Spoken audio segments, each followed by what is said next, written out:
ಕಡಲೆ ಇರಲಿ, ಹಲಸಂದೆ ಬೀಜ, ಕಪ್ಪು ಕಡಲೆ ಅಥವಾ ಬಿಳಿ ಕಡಲೆ, ಎಲ್ಲವೂ ಸ್ವಾದಿಷ್ಟವಾಗುತ್ತೆ.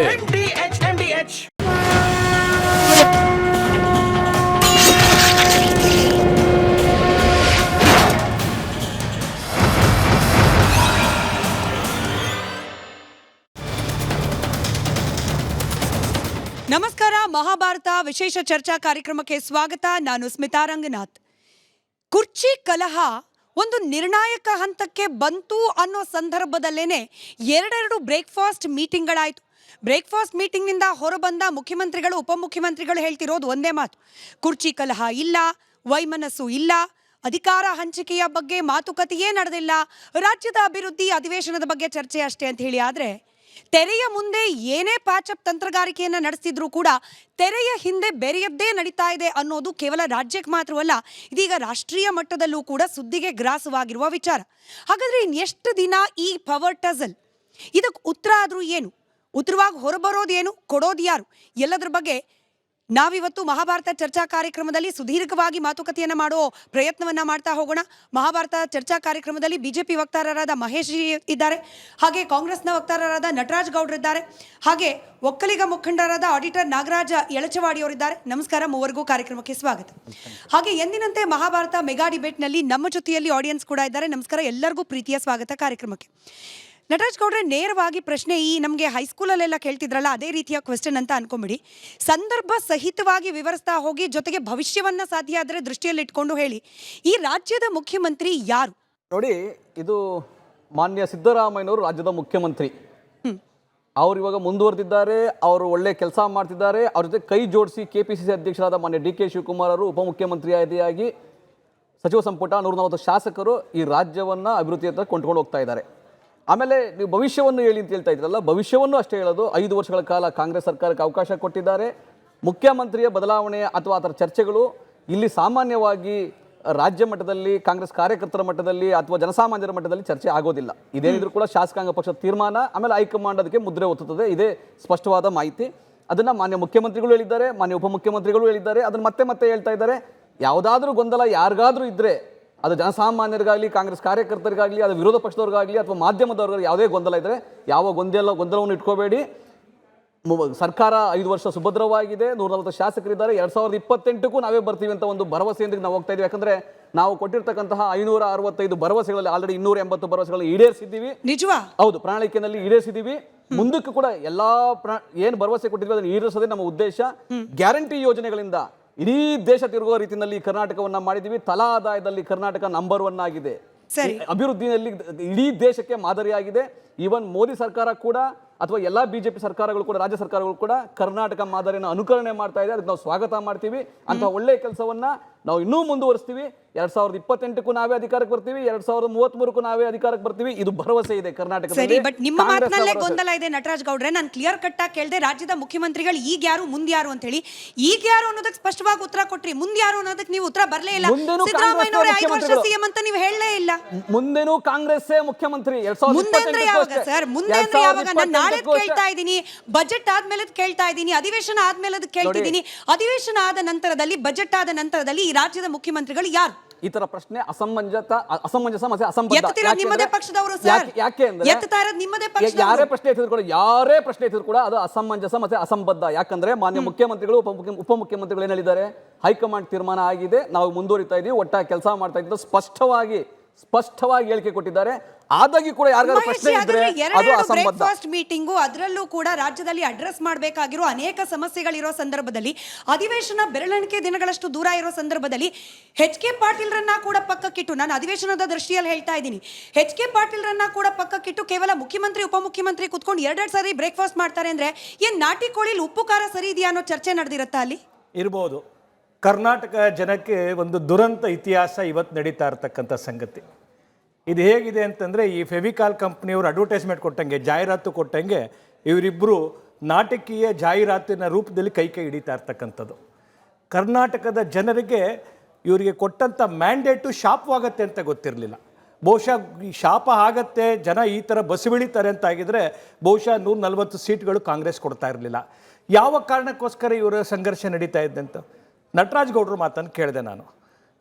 ಬೆಳಿಗ್ಗೆ ಅವರು ನಾಟಿ ಕೋಳಿ ಸಾರು ತಿನ್ಕೊಂಬಂದು ಮಾತನಾಡಿದಾಗಲೂ ಕೇಳಿದಂಥದ್ದು ಇಡೀ ಅವರ ಅಷ್ಟು ಆಂಗಿಕ ಏನು ಅವರ ಆಟಿಟ್ಯೂಡ್ ನೋಡಿದಂಥ ಸಂದರ್ಭದಲ್ಲಿ ಎಲ್ಲವೂ ಆರ್ಟಿಫಿಷಿಯಲ್ ಅಂತ ಕಾಣಿಸ್ತಾ ಇತ್ತು. ಯಾವುದೋ ಒಂದು ಮುಂದೆ ಯಾವುದೋ ಒಂದು ಅನಾಹುತ ಆಗುವಂಥದ್ದು, ಅನಾಹುತ ಅನ್ನೋದಕ್ಕಿಂತ ಏನೋ ಒಂದು ಬದಲಾವಣೆಯ ಗೋಚರ ಅವರ ಹಾವಭಾವದಲ್ಲಿ ಕಂಡು ಬರ್ತಾ ಇದ್ದಂಥದ್ದು. ದುರಂತ ಏನಪ್ಪ ಅಂತಂದರೆ 2.5 ವರ್ಷಗಳ ಕಾಲ ಕಾಂಗ್ರೆಸ್ಸಿಗೆ ಮತವನ್ನು ಕೊಟ್ಟಂಥ ಈ ರಾಜ್ಯದ ಜನ ಅವ್ರಿಗೆ ಸಿಕ್ಕಂಥದ್ದು ಏನಪ್ಪ ಅಂತಂದರೆ ವ್ಯಾಪಕ ಭ್ರಷ್ಟಾಚಾರ, ಅವ್ರಿಗೆ ಸಿಕ್ಕಂಥದ್ದು ಏನಪ್ಪ ಅಂದರೆ ಅಪೀಸ್ಮೆಂಟ್ ರಾಜಕಾರಣ, ಕೋಮು ರಾಜಕಾರಣ, ಅವ್ರಿಗೆ ಸಿಕ್ಕಂಥದ್ದು ಏನಪ್ಪ ಅಂತಂದರೆ ಮಹಿಳೆಯರ ಮೇಲೆ ದೌರ್ಜನ್ಯ, ಅವ್ರಿಗೆ ಸಿಕ್ಕಂಥದ್ದು ರೈತರ ಆತ್ಮಹತ್ಯೆಗಳು. ಇವತ್ತು ಒಬ್ಬ ಸಾಮಾನ್ಯ ರೈತ ತನ್ನ ಬೆಳೆಗೆ ಇವತ್ತು ಬೆಲೆ ಸಿಗಬೇಕು ಅಂತೇಳಿ ಇವತ್ತು ಹೋರಾಟ ಮಾಡುವಂಥ ದಾರುಣ ಸ್ಥಿತಿಗೆ ತಲುಪಿರ್ತಕ್ಕಂಥದ್ದು. ಕರ್ನಾಟಕ ಅಂತಕ್ಕಂಥದ್ದು ನಿನ್ನೆ ಒಂದು ನ್ಯಾಷನಲ್ ಕ್ರೈಮ್ ಬ್ಯೂರೋ ರಿಪೋರ್ಟ್ ಬಿಟ್ಟಿದೆ. ಮಹಿಳೆಯರ ಮೇಲೆ 55% ದೌರ್ಜನ್ಯ ಜಾಸ್ತಿ ಆಗಿರ್ತಕ್ಕಂಥದ್ದು. ಈ ರಾಜ್ಯದ ಒಳಗಡೆ ಏನಪ್ಪ ಅಂತಂದ್ರೆ ಬಾಂಡ್ಲೆಯಿಂದ ತೆಗೆದು ಇದ್ರ ಒಳಗಡೆ ಹೆಂಗ್ ಹಾಕಿದೆ ಅಂತ ಹೇಳ್ತೀವಿ. ಎಕ್ಸಾಕ್ಟ್ಲಿ ನೀವೇ ಹೇಳಿದ ಮಾತಿನಂತೆ ಬಾಂಡ್ಲೆಯಲ್ಲಿ ಇದ್ದಿದ್ದು ಬೆಂಕಿಗೆ ಬಿದ್ದಂಗೆ. ಯಾಕಂದ್ರೆ ಎಲ್ಲಾ ಸರ್ಕಾರ, ನಿಮ್ಮ ಪಕ್ಷದ ಸರ್ಕಾರ ಇದ್ದಾಗ್ಲೂ ಕೂಡ ರೈತರ ಸಮಸ್ಯೆ ಇತ್ತು, ಕ್ರೈಮ್ ಆಗ್ತಾ ಇತ್ತು, ಮಹಿಳೆಯರ ಮೇಲೆ ಶೋಷಣೆ ಆಗ್ತಾ ಇತ್ತು. ಆದ್ರೆ ಹೆಚ್ಚಾಗಿದೆಯಾ ಅನ್ನೋ ಪ್ರಶ್ನೆ, ಹೆಚ್ಚಾಗಿದ್ರೆ ಅದನ್ನ ಅಡ್ರೆಸ್ ಮಾಡುವಲ್ಲಿ ಕಾಂಗ್ರೆಸ್ ಸರ್ಕಾರ ಯಶಸ್ವಿ ಆಗಿದೆ ಅನ್ನೋ ಪ್ರಶ್ನೆ. ಅಂತಕ್ಕಂಥದ್ದು ದೇಶದ ಒಳಗಡೆ ಅತ್ಯಂತ ಒಂದು ಹೆಲ್ತಿ ಒಂದು ಎಕಾನಮಿ ಇರ್ತಕ್ಕಂಥದ್ದು, ಮತ್ತೆ ಒಂದು ಪ್ರಬುದ್ಧರು ಅಂತಕ್ಕಂಥ ಭಾವಿಸಿರ್ತಕ್ಕಂಥ, ವಿದ್ಯಾವಂತರು ಅಂತ ಭಾವಿಸಿರ್ತಕ್ಕಂಥ ಒಂದು ಶಾಂತಿಪ್ರಿಯ ರಾಜ್ಯದ ಒಳಗಡೆ ಇವತ್ತು ಎಲ್ಲಿ ಕರ್ಕೊಂಡು ಹೋಗ್ಬಿಟ್ಟಿದ್ದಾರೆ. ಇವತ್ತು ಇಡೀ ರಾಜ್ಯ ಇವತ್ತು ಸಾಲ ಮಾಡಿದ್ ಬಿಟ್ರೆ ಇನ್ಯಾವುದು ಸಾಧನೆ ಇಲ್ಲ. ಎಷ್ಟು ಸಾಲ ಮಾಡಿರ್ತಕ್ಕಂಥದ್ದು? 9 ಲಕ್ಷ ಕೋಟಿ ರೂಪಾಯಿ ಸಾಲ ಈ ರಾಜ್ಯದ ಮೇಲೆ ಇತ್ತು ಅಂತಂದ್ರೆ ಸಿದ್ದರಾಮಯ್ಯನವ್ರ ಕಾಂಟ್ರಿಬ್ಯೂಷನ್ 5.5 ಲಕ್ಷ. 55 ವರ್ಷ ಈ ದೇಶದ ಕರ್ನಾಟಕದ ಒಳಗಡೆ 1 ಲಕ್ಷ ಕೋಟಿ ಸಾಲ ಮಾಡಿರ್ಲಿಲ್ಲ. ಸಿದ್ದರಾಮಯ್ಯ ಕಳೆದ ಸತಿ ಈ ವರ್ಷ ಸೇರ್ಬಿಟ್ಟು 5.5 ಲಕ್ಷ ಕೋಟಿ ಸಾಲ.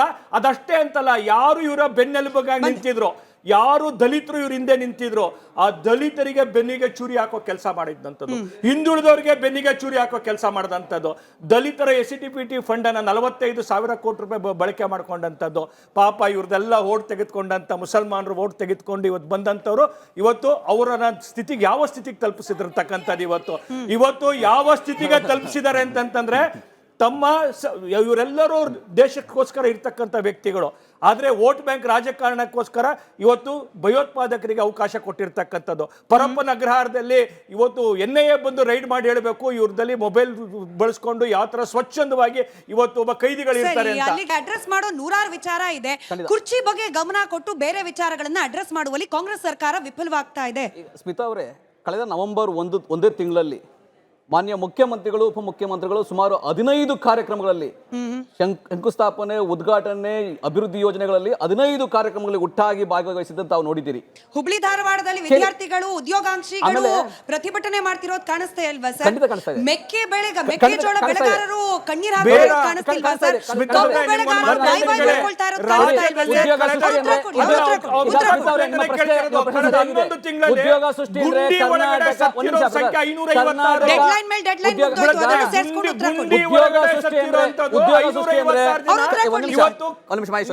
ಕರ್ನಾಟಕದಲ್ಲಿ ಉದ್ಯೋಗ ಸೃಷ್ಟಿ ಅಂದ್ರೆ ಇಡೀ ದೇಶದಲ್ಲಿ ಕರ್ನಾಟಕ ನಂಬರ್ 1 ಅದೇ ಉದ್ಯೋಗ ಸೃಷ್ಟಿನಲ್ಲಿ. ಮತ್ತೆ ಯಾಕೆ ಸರ್ ಬೀದಿಗೆ ಇಳಿದಿದ್ದಾರೆ?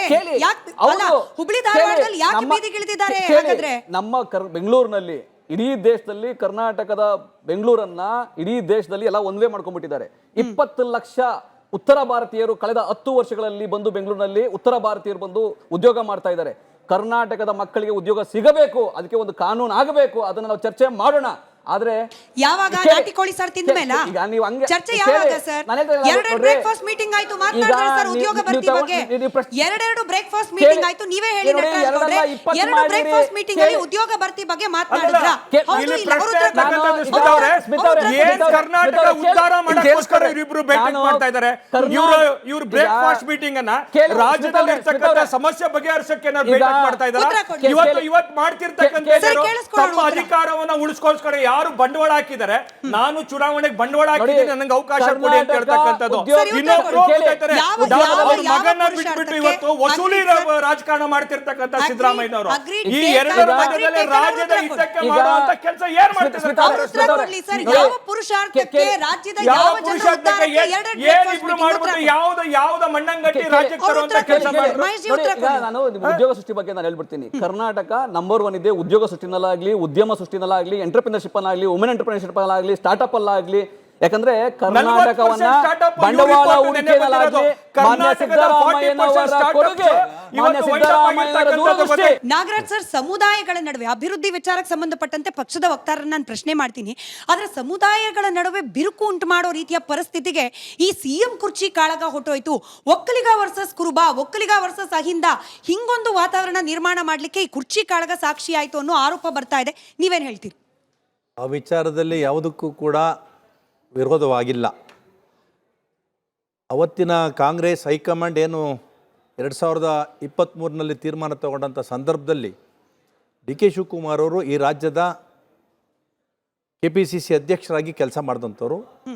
ಕಾಂಗ್ರೆಸ್ಸಿನ ಸಂಸ್ಕೃತಿ ಪ್ರತಿ ಸಂದರ್ಭದಲ್ಲೂ ಕೂಡ KPCC ಅಧ್ಯಕ್ಷರು ಯಾರಾಗಿರ್ತಾರೋ ಅವ್ರನ್ನೇ ಮುಖ್ಯಮಂತ್ರಿ ಮಾಡುವಂಥದ್ದು ಒಂದು ಪ್ರವೃತ್ತಿಯನ್ನು ಬೆಳೆಸ್ಕೊಂಬಂದಿರುತ್ತೆ. ನೆನ್ನೆ ಕುಮಾರಸ್ವಾಮಿ ಅವರು ಮಾತು ಹೇಳಿದ್ದಾರೆ, ನಮ್ಮ ಸಮುದಾಯ, ನಮ್ಮ ಫ್ಯಾಮಿಲಿ ಯಾವುದು ಮುಖ್ಯಮಂತ್ರಿ ಪ್ರಧಾನಮಂತ್ರಿ ಆಗಿದ್ದಂಥ ಸಂದರ್ಭದಲ್ಲಿ ಮಠಮಾನ್ಯಗಳು ಬಂದಿರಲಿಲ್ಲ ಅಂತ. 1993ನ ಹಿಂದಿನ ಘಟನೆಗಳನ್ನ ನೆನೆಸ್ಕೋಬೇಕಾಗ್ತದೆ ಕುಮಾರಸ್ವಾಮಿ ಅವರು. ಈ ಸಂದರ್ಭದಲ್ಲಿ ಅವತ್ತು ರಾಜ್ಯ ಒಕ್ಕಲಿಗರ ಸಂಘ ಮತ್ತು ಇವತ್ತು ನಮ್ಮ ಭೈರವೈಕ್ಯ ಬಾಲಗಂಗಾಧರನಾಥ ಸ್ವಾಮೀಜಿಯವರು ತೀರ್ಮಾನ ತಗೊಳ್ಳದಲ್ಲೇ ಇದ್ದರೆ ದೇವೇಗೌಡರು ಮುಖ್ಯಮಂತ್ರಿ ಆಗ್ತಿರಲಿಲ್ಲ. ಅವತ್ತು ನಮ್ಮ ಸಮಾಜಕ್ಕೆ ಬೇಕಾಗಿರ್ತಕ್ಕಂಥ ಮೀಸಲಾತಿ ಪ್ರಮಾಣವನ್ನು ಹೆಚ್ಚಿಗೆ ಮಾಡಬೇಕು ಅಂತೇಳಿ ಸುಮಾರು 10 ಲಕ್ಷ ಜನ ಕಬ್ಬನ್ ಪಾರ್ಕನ್ನು ಮುತ್ತಿಗೆ ಹಾಕಿದ್ದು. ಇದೇ ಸಂದರ್ಭದಲ್ಲಿ ಇಲ್ಲೇ ಜಾತ ಹೋದಂಥ ಸಂದರ್ಭ. ಸರಿ, ಆ ಸಂದರ್ಭದಲ್ಲಿ ಮಾಡಿದಂಥ ಜಾತದ ಪರಿಣಾಮವಾಗಿ ದೇವೇಗೌಡರು ಮುಖ್ಯಮಂತ್ರಿ ಆದರು. ಮತ್ತು ನಮ್ಮ ಕಾಂಗ್ರೆಸ್ ಸರ್ಕಾರ, ಇವತ್ತೇನು ಕಾಂಗ್ರೆಸ್ ಸರ್ಕಾರ ಅವತ್ತು ಸಪೋರ್ಟ್ ಮಾಡಿ ಪ್ರಧಾನಮಂತ್ರಿನೂ ಕೂಡ ಮಾಡಿದೆ. ಅರ್ಥ ಮಾಡ್ಕೋಬೇಕು, ಸ್ವಾಮೀಜಿಗಳ ಮೇಲೆ ಮಾತಾಡೋದು ಅಷ್ಟು ಹಗುರವಾದಂಥ ಮಾತನ್ನು ಕುಮಾರಸ್ವಾಮಿಯವರು ಮಾತಾಡಬಾರ್ದು. ಆ ಸಮಾಜದ ಮಾಡಿದ್ದಾರೆ. ಅವತ್ತು ಯಡಿಯೂರಪ್ಪನವರು ಮುಖ್ಯಮಂತ್ರಿ ಆದಂಥ ಸಂದರ್ಭದಲ್ಲಿ ಇಳಿಸಿದಾಗ 100 ಜನ ಮಠಮಾನ್ಯಗಳು ಬಂದಂಥ ಸಂದರ್ಭದಲ್ಲಿ ಯಾಕೆ ಕುಮಾರಸ್ವಾಮಿಯವರು ವಿರೋಧ ಮಾಡಲಿಲ್ಲ? ಇವತ್ತು ಕುಮಾರಸ್ವಾಮಿಯವರು BJP ಒಳಗಡೆ ಸೇರ್ಕೊಂಡಿದ್ದಾರೆ ಅಂತೇಳಿ ಸಮುದಾಯದ ಪ್ರಶ್ನೆ ಅಲ್ವಾ ಸರ್? ನೇರವಾಗಿ ಒಕ್ಕಲಿಗ ಸಮುದಾಯ ನೇರವಾಗಿ ಡಿ ಕೆ ಶಿವಕುಮಾರ್ ಅವ್ರ ಬೆಂಬಲಕ್ಕೆ ನಿಂತ್ಬಿಟ್ರೆ ಅದೇ ಸಮುದಾಯದ ವೋಟ್ ಬ್ಯಾಂಕ್ ಅಲ್ವಾ ಯಡಿಯೂರಪ್ಪನವ್ರಿಗೆ ಲಿಂಗಾಯತ ಸಮುದಾಯ ಹೋಗಿ ಅವತ್ತು ನಿಂತ್ಕೊಳ್ಳಿಲ್ವಾ? ಅದನ್ನ ಅರ್ಥ ಮಾಡ್ಕೋಬೇಕಲ್ವಾ ಕುಮಾರಸ್ವಾಮಿ ಅವರು? ಸರಿ, ನಿಮ್ಮ ಮಾತಿಂದ ನಾನು ಪ್ರಶ್ನೆ ಕೇಳ್ತೀನಿ ಸರ್. ನಿಮಗೆ ಪ್ರಶ್ನೆ, ಹಿಂದೊಮ್ಮೆ ಒಕ್ಕಲಿಗ ಸಮುದಾಯದ ಗುರುಗಳು ಸಪೋರ್ಟ್ ಮಾಡಿದ್ರು, ಹಾಗಾಗಿ ದೇವೇಗೌಡರಿಗೆ ಅವಕಾಶ ಸಿಕ್ತು ಅನ್ನೋ ಹಾಗಿದ್ರೆ, ಈಗ ಒಕ್ಕಲಿಗ ಸಮುದಾಯದ ಮಠಗಳ ಮುಖಂಡರುಗಳು ಮಾತನಾಡ್ತಿರೋದ್ರಿಂದ ಡಿ ಕೆ ಶಿವಕುಮಾರ್ ಅವರಿಗೆ ಅವಕಾಶ ಸಿಗಬೇಕು ಅನ್ನೋದ ವಾದ, ಅಥವಾ ಕೊಡ್ಲೇಬೇಕು ಅನ್ನೋ ಒತ್ತಡನ ಹೈಕಮಾಂಡ್ ಮೇಲೆ? ಹೈಕಮಾಂಡ್ ತೀರ್ಮಾನ ಮಾಡದೆ ಇವತ್ತು ಮಾತಿಗೆ ತಪ್ಪುವಂತ ಕೆಲಸ ಹೈಕಮಾಂಡ್ ಮಾಡಲ್ಲ ಅಂತ ನಾನಂತೂ ಅನ್ಕೊಂಡಿದ್ದೀನಿ. ಒಂದು, ಇವತ್ತು ಕಳೆದ 2023ರ ಚುನಾವಣೆಯಲ್ಲಿ ಡಿ ಕೆ ಶಿವಕುಮಾರ್ ಹಳೆ ಮೈಸೂರು ಭಾಗದಲ್ಲಿ ಇವತ್ತು ಪ್ರತಿ ಜಿಲ್ಲೆನಲ್ಲೂ 10, 15, 7-8 ಸೀಟ್ನ ಅಡಿಷನಲ್ ಆಗಿ ಜನತಾದಳಕ್ಕೆ ಹೋಗಿರ್ತಕ್ಕಂಥ ಸೀಟ್ನ ಬರಲಿಕ್ಕೆ ಕಾರಣ ಡಿ ಕೆ ಶಿವಕುಮಾರ್ ಅವರ ಪ್ರಭಾವ. ಸರಿ, ಇವತ್ತು ಏನಾದ್ರು ಮುಖ್ಯಮಂತ್ರಿ ಅವಕಾಶ ಕೊಡಲೇಬೇಕಾಗ್ತದೆ, ಯಾಕೆಂದ್ರೆ ಅವರು ಅಧ್ಯಕ್ಷ ಆಗಿದ್ದಂಥವ್ರು. ಆಮೇಲೆ 2.5 ವರ್ಷ ಅವಕಾಶ ಕೊಡಿ, ಯಾಕೆಂದ್ರೆ ಡಿ ಕೆ ಶಿವಕುಮಾರ್ ಅವರು ಇವತ್ತು NSUಯಿಂದ ಹಿಡಿದು ಯೂತ್ ಕಾಂಗ್ರೆಸ್ಸಿಂದ ಹಿಡಿದು ಜಿಲ್ಲಾ ಪಂಚಾಯಿತಿ ಮೆಂಬರ್ ಆಗಿ ಈ ರಾಜ್ಯದ ಒಂದು ಕಾಂಗ್ರೆಸ್ ಪಕ್ಷದಲ್ಲಿ ಕಟ್ಟಾಳಾಗಿ ದುಡಿದಿದ್ದಾರೆ. 1994ರಲ್ಲಿ ಇಂಡಿಪೆಂಡೆಂಟ್ ಪಕ್ಷ ಬಿಟ್ಟು ದೇವೇಗೌಡರು, ನಾನು ಕೂಡ ಅವತ್ತು ಸ್ಟೂಡೆಂಟ್ ಆಗಿ ಓದ್ತಾ ಇದ್ದಂಥ ಸಂದರ್ಭದಲ್ಲಿ ಅವ್ರನ್ನ ಡಿ ಕೆ ಶಿವಕುಮಾರ್ ಅವರು ಒಂದು ಮಾತು ಹೇಳಿದರು, ನಾನು ಯಾವ ಪಕ್ಷಕ್ಕೂ ಹೋಗಲ್ಲ, ನಾನು ಇಂಡಿಪೆಂಡೆಂಟ್ ಆಗಿ ನಿಂತು 700ರಲ್ಲಿ ಮತ್ತೊಮ್ಮೆ ಗೆದ್ದು ಬಂದು ಕಾಂಗ್ರೆಸ್ ಪಕ್ಷ ಸೇರ್ಕೊಂಡ್ರು. ಕಾಂಗ್ರೆಸ್ಸಿನ ಕಟ್ಟಾಳಾಗಿ ಕಷ್ಟ ಬಿದ್ದು ದುಡಿದಿದ್ದಾರೆ. ಅವತ್ತು ED, IT, CBI ರೈಡ್ ಮಾಡಿದಂಥ ಗುಜರಾತಿನ ಅಹಮದ್ ಪಾಟೀಲ್ನನ್ನ ರಾಜ್ಯಸಭಾ ಮೆಂಬರ್ ಮಾಡಿದಂಥ ಸಂದರ್ಭದಲ್ಲಿ ರೆಸಾರ್ಟಲ್ಲಿ ನಡೆದಂಥ ಘಟನೆಗಳಿರ್ಬೋದು, ಮಹಾರಾಷ್ಟ್ರದ ಅಲ್ಲಿ ನಡೆದಂಥ ಮುಖ್ಯಮಂತ್ರಿಗಳಿಗೆ ಸಪೋರ್ಟ್ ಮಾಡಿದಂಥ ಸಂದರ್ಭದಿರ್ಬೋದು, ಈಗ ನೆನ್ನೆ ನಡೆದಂಥ ಒಂದು ತೆಲಂಗಾಣ ಋಣ ಸಂದಾಯ ಮಾಡಿ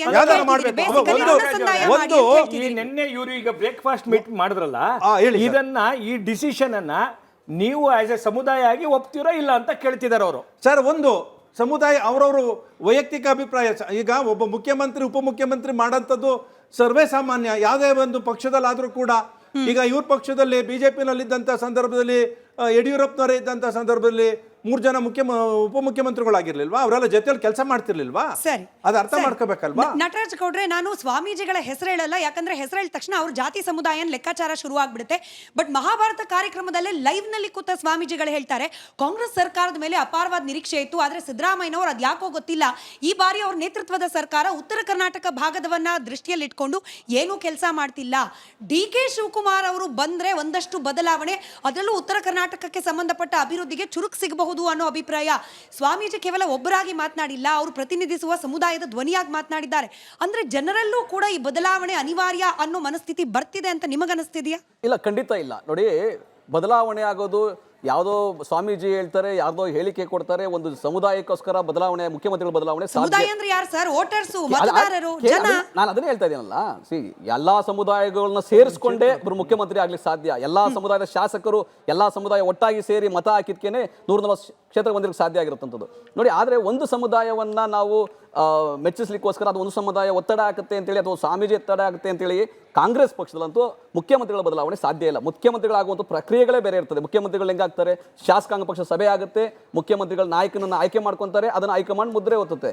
ಇಲ್ಲೂ ಅಷ್ಟೇನೆ, ಮಾನ್ಯ DK ಶಿವಕುಮಾರ್ ಅವರು ಮುಂದಕ್ಕೆ ಮುಖ್ಯಮಂತ್ರಿ ಆದಾಗಲೂ ಕೂಡ ಶಾಸಕಾಂಗ ಪಕ್ಷ ಸಭೆ ತೀರ್ಮಾನ ಮಾಡುತ್ತೆ, ಹೈಕಮಾಂಡ್ ಅದಕ್ಕೆ ಅನುಮೋದನೆ ಮಾಡುತ್ತೆ. ಇದೇ ರೀತಿ ಪ್ರಕ್ರಿಯೆಗಳು ಇರ್ತವೆ. ಅದಕ್ಕೆ ಅವಕಾಶ ಸಿಗಬೇಕಲ್ಲ. ಶಾಸಕಾಂಗ ಪಕ್ಷದ ಸಭೆ ಕರೆದು DK ಶಿವಕುಮಾರ್ ಪರ ಇರುವ ಶಾಸಕರ ತಲೆ ಲೆಕ್ಕ ಹಾಕಬೇಕು ಅಂದ್ರೆ ಅದಕ್ಕೊಂದು ವೇದಿಕೆ ಸಿದ್ಧವಾಗಬೇಕು. 2023 ಆಗಿದೆ, ಅದು ಆಲ್ರೆಡಿ ಆಗಿದೆ. ಹಂಗಾಗಿ ಸರ್ಕಾರ ಮುಂದುವರಿತಾ ಇದೆ.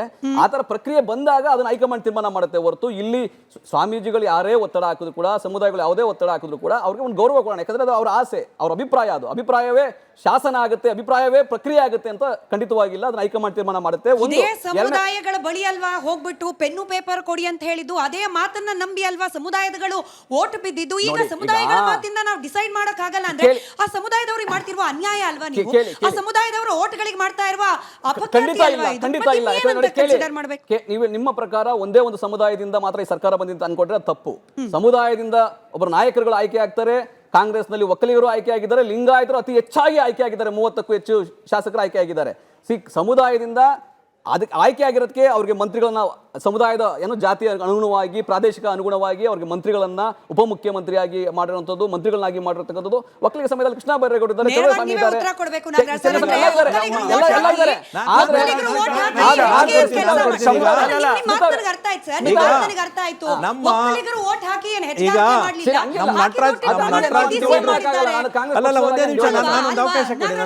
ಒಂದೇ ನಿಮಿಷ ನಟರಾಜ್. ಈಗ ಒಂದು ರಾಜಕೀಯ 5 ವರ್ಷಕ್ಕೊಂದ್ಸರಿ ಸಂವಿಧಾನ ಬದಲಾವಣೆ ಮಾಡುವುದಕ್ಕೆ ಎಲ್ಲಾ ಸಮಾಜಗಳು ಬೇಕು. ಈಗ ಸಮಾಜ ಇಲ್ದೇ ಇದ್ರೆ ಯಾರು ಮುಖ್ಯಮಂತ್ರಿ ಆಗಕ್ಕೆ ಆಗಲ್ಲ. ಇವತ್ತು KPCC ಅಧ್ಯಕ್ಷರಾಗಿ ನನಗೆ ಪೆನ್ನು ಪೇಪರ್ ಕೊಡಿ, ನಾನು ಈ ರಾಜ್ಯದ ಚುಕ್ಕಾಣಿ ಹಿಡಿಯುವಂಥ ಅವಕಾಶ ಇದೆ, ನನಗೆ ಮುಖ್ಯಮಂತ್ರಿ ಆಗುವಂಥ ಅವಕಾಶ ಇದೆ ಅಂತೇಳಿ ಇದೇ ನಮ್ಮ DK ಶಿವಕುಮಾರ್ ಸರ್ರು ಇಡೀ ರಾಜ್ಯದಲ್ಲಿ ಪ್ರಚಾರ ಮಾಡಿದ್ದಾರೆ. ನಮ್ಮ ಸಮಾಜಕ್ಕೆ ಬೇಕಾಗಿರ್ತಕ್ಕಂಥ ಹಳೆ ಮೈಸೂರು ಪ್ರಾಂತ್ಯದಲ್ಲಿ ಹೆಚ್ಚಿನ ಸೀಟ್ ಬಂದಿರೋದಕ್ಕಿಂತ ಕಾಂಗ್ರೆಸ್ ಸರ್ಕಾರ ಇವತ್ತು ಅಧಿಕಾರದಲ್ಲಿರೋದು. ಕಾಂಗ್ರೆಸ್ ಸರ್ಕಾರಕ್ಕೆ ಏನೋ ಹಳೆ ಮೈಸೂರದಲ್ಲಿ ಬರ್ದಲೇ ಇದ್ರೆ ಅಧಿಕಾರಕ್ಕೆ ಬರ್ತಿರ್ಲಿಲ್ಲ ಕಾಂಗ್ರೆಸ್ ಸರ್ಕಾರ. ಅದನ್ನು ಅರ್ಥ ಮಾಡಿಕೊಂಡು ಇವರು ಹೈಕಮಾಂಡ್ ಏನು ತೀರ್ಮಾನ ಮಾಡೋದು, ಇವತ್ತು ಹೈಕಮಾಂಡ್ ತೀರ್ಮಾನ ಮಾಡಿ 2 ವರ್ಷ ತೀರ್ಮಾನ ಮಾಡೋದಲ್ಲ, ಅದಕ್ಕೆ ಮಾತಿಗೆ ತಪ್ಪಂತೆ ಅಂತ ಕೆಲಸ ಮಾಡಲಿ. ಕುಮಾರಸ್ವಾಮಿ ಅವರು ಹಿಂದೆ ಒಂದ್ಸರಿ ಮಾತು ತಪ್ಪಿ ಸರ್ಕಾರ ಬೀಳಿಸಿದ್ದಾರೆ. ಯಡಿಯೂರಪ್ಪನವರು ಮಾಡಿದ ಇದೆಲ್ಲ ಮಾಹಿತಿ ತಪ್ಪಾಗ್ತದೆ. ಯಾಕಂದ್ರೆ ಯಾರು ಮಾತು ಕೊಟ್ಟಿದ್ದಾರೆ ಅನ್ನೋದನ್ನ ಹೈಕಮಾಂಡ್ ಹೇಳುತ್ತೆ.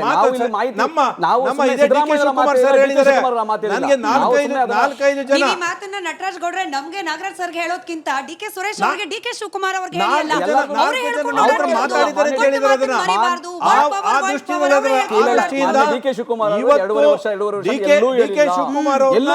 ಮುಖ್ಯಮಂತ್ರಿ ಮಾಡ್ದಲಿದ್ರೆ ನಮ್ಮ ಸಮಾಜ ಮುಂದಿನ ದಿನಗಳಲ್ಲಿ ಏನು ಹಿಂದೆಲ್ಲ ಪರಿಣಾಮ ಅನುಭವಿಸಿದೆ ಅದನ್ನು ಅನುಭವಿಸಬೇಕಾಗ್ತದೆ. ಇವತ್ತು ಏನು 2 ವರ್ಷ KPCC ಅಧ್ಯಕ್ಷರಾಗಿ ಕೆಲಸ ಮಾಡಿದ್ದಾರೆ, ಪಕ್ಷದ ಕಟ್ಟಾಳ ಕೆಲಸ ಮಾಡಿದ್ದಾರೆ, ಇವತ್ತು ಜೈಲ್ಗೆ ಹೋಗಿ ಬಂದಿದ್ದಾರೆ. ಇಷ್ಟ ಕೆಲಸ ಯಾರು ಮಾಡಿಲ್ಲ. ಯಾವ ಪಕ್ಷದಲ್ಲಿ ಇರ್ತಕ್ಕಂಥವ್ರು ಜೈಲ್ಗೆ ಹೋಗಿ ಬಂದು ಸ್ವತಂತ್ರ ಹೋರಾಟ ಮಾಡಿ ಅಲ್ಲ, ನೀವು ಅರ್ಥ ಮಾಡ್ಕೋಬೇಕು. ಯಾಕೆ ಗೊತ್ತಾ, ಅದನ್ನ ಸ್ವತಂತ್ರ ಅಲ್ಲ, ಈ ಪಾರ್ಟಿ ಕೆಲಸ ಮಾಡ್ಲಿಕ್ಕೆ ಹೋದಂತ ಸಂದರ್ಭದಲ್ಲಿ ನನಗೆ ಇವತ್ತು ರೆಸಾರ್ಟ್ ಅಲ್ಲಿ ಇದ್ದಂತ ಸಂದರ್ಭದಲ್ಲಿ ಇದೇ ಅಮಿತ್ ಶಾ ಅವರು ಹೇಳ್ಕಳಿಸಿದ್ರು, ನೀವು ಬಂದ್ಬಿಡಿ ನಿಮ್ಮನ್ನು ಮುಖ್ಯಮಂತ್ರಿ ಮಾಡ್ತೀವಿ ಅಂತ. DK ಶಿವಕುಮಾರ್ ಹೋಗ್ಲಿಲ್ಲ. ಅದೇ ಕಾಂಗ್ರೆಸ್, ಅದೇ ಬಿಜೆಪಿನಲ್ಲಿ ಬಹಳ ಜನ ಜೈಲ್ಗೆ ಹೋಗುವಂತವ್ರು ಅವಕಾಶ ಇದು ಒಂದು ನೋಡಿ, ಒಂದ್ ವಿಚಾರದಲ್ಲಿ ಮಾತು ಹೇಳ್ತೀನಿ, ಯಾರ್ದಾದ್ರು ಆಮೇಲೆ ಒಂದು ಹೆಸರು ತಗೊಳ್ಬೇಕಾದಾಗ ಒಂದು- ಬಹಳ ಜವಾಬ್ದಾರಿಯಿಂದ ಮಾತನಾಡಬೇಕು. ಅದು- ನಾಗರಾಜ್ ಅವರೇ, ನೀವು ಹೇಳ್ತೀನಿ ಕೇಳಿ. ಅಲ್ಲ, ಒಬ್ಬ ನನಗೆ- ಅಮಿತ್ ಶಾ ಅಂತ ಒಬ್ಬ ಆಮೇಲೆ- ಶ್ರೇಷ್ಠ ಮಹೇಶ್ ವ್ಯಕ್ತಿ ಜಿ ಬಗ್ಗೆ ಮಾತಾಡಿ, ಮಾತನಾಡಬೇಕು. DK ನೀವು ಸ್ವಲ್ಪ ಶಿವಕುಮಾರ್ ಸರಿಯಾಗಿ ಮಾತನಾಡಬೇಕು. ನೀವು ಸರಿಯಾಗಿ ಮಾತಾಡೋದಲ್ಲ, ನೀವು ಬ್ಲೈಂಡ್ ಆಗಿ ಮಾತನಾಡಕ್ಕಾಗಲ್ಲ. ಸಿಬಿಐ ಕಂಟ್ರೋಲ್ ಇಟ್ಕೊಂಡು ಒಂದೇ ನಿಮಿಷ ಡಿ ಕೆ ಶಿವಕುಮಾರ್ ಅವರ ಬಾಯಲ್ಲೇ ಬಂದ ಮಾತು ಅಮಿತ್ ಶಾ ಅವ್ರ ಕಡೆಯಿಂದ ಮಾತಾಡ್ತಕ್ಕಂಥದ್ದು ಇಲ್ಲಿ ನಮ್ಗೆ ಇಲ್ಲಿ ಆಮೇಲೆ ಕೇಳ ಆಯ್ತಾ ಒಂದು ಇವತ್ತು ಡಿ ಕೆ ಶಿವಕುಮಾರ್ ಅವ್ರನ್ನ ಮುಖ್ಯಮಂತ್ರಿ ಮಾಡಲ್ಲ ಅಂತ ಕಾಂಗ್ರೆಸ್ ಪಕ್ಷ ಹೇಳೋದಾದ್ರೆ ಕಾಂಗ್ರೆಸ್ ಪಕ್ಷಕ್ಕೆ ಇದಕ್ಕಿಂತ ನಿಷ್ಠಾವಂತ ಕಾರ್ಯಕರ್ತರು ಯಾರು ಬೇಕು ನಿಮಗೆ? ಕೆಪಿಸಿಸಿ ಅಧ್ಯಕ್ಷರ ಕೆಲಸ ಮಾಡ್ತಾ ಇದ್ದಾರೆ, ಇಡೀ ರಾಜ್ಯದ ಬೈ ಎಲೆಕ್ಷನ್ಗಳು ಕೆಲಸ ಮಾಡಿದ್ದಾರೆ. ಇವತ್ತು ಅರ್ಥ ಮಾಡ್ಕೋಬೇಕು, ಮೊನ್ನೆ ನಡೆದಂತ ಚನ್ನಪಟ್ಟಣದಲ್ಲಿ ಈ ರಾಜ್ಯದ ಮುಖ್ಯಮಂತ್ರಿ ಮಗ, ಈ ರಾಜ್ಯದ ಪ್ರಧಾನಮಂತ್ರಿ ಮೊಮ್ಮಗ ಅಂತವನ್ನ ಸೋಲಿಸಿ ಕಲಿಸಿದ್ದಾರೆ because of D K Shivakumar ಅವರ ಹೋರಾಟದ ಶ್ರಮ. ಸರಿ ಮಹೇಶ್ ಜಿ, ಒಕ್ಕಲಿಗರು ವರ್ಸಸ್ ಕುರುಬ, ಒಕ್ಕಲಿಗರು ವರ್ಸಸ್ ಅಹಿಂದ, ಒಕ್ಕಲಿಗರು ವರ್ಸಸ್ ಸಿದ್ದರಾಮಯ್ಯ ಬೆಂಬಲಿಗರು, ಹಿಂಗೊಂದು ವಾತಾವರಣ ಸೃಷ್ಟಿ ಆಗಿದೆ ಅನ್ನೋದು ಅಲ್ಲ ಮಹೇಶ್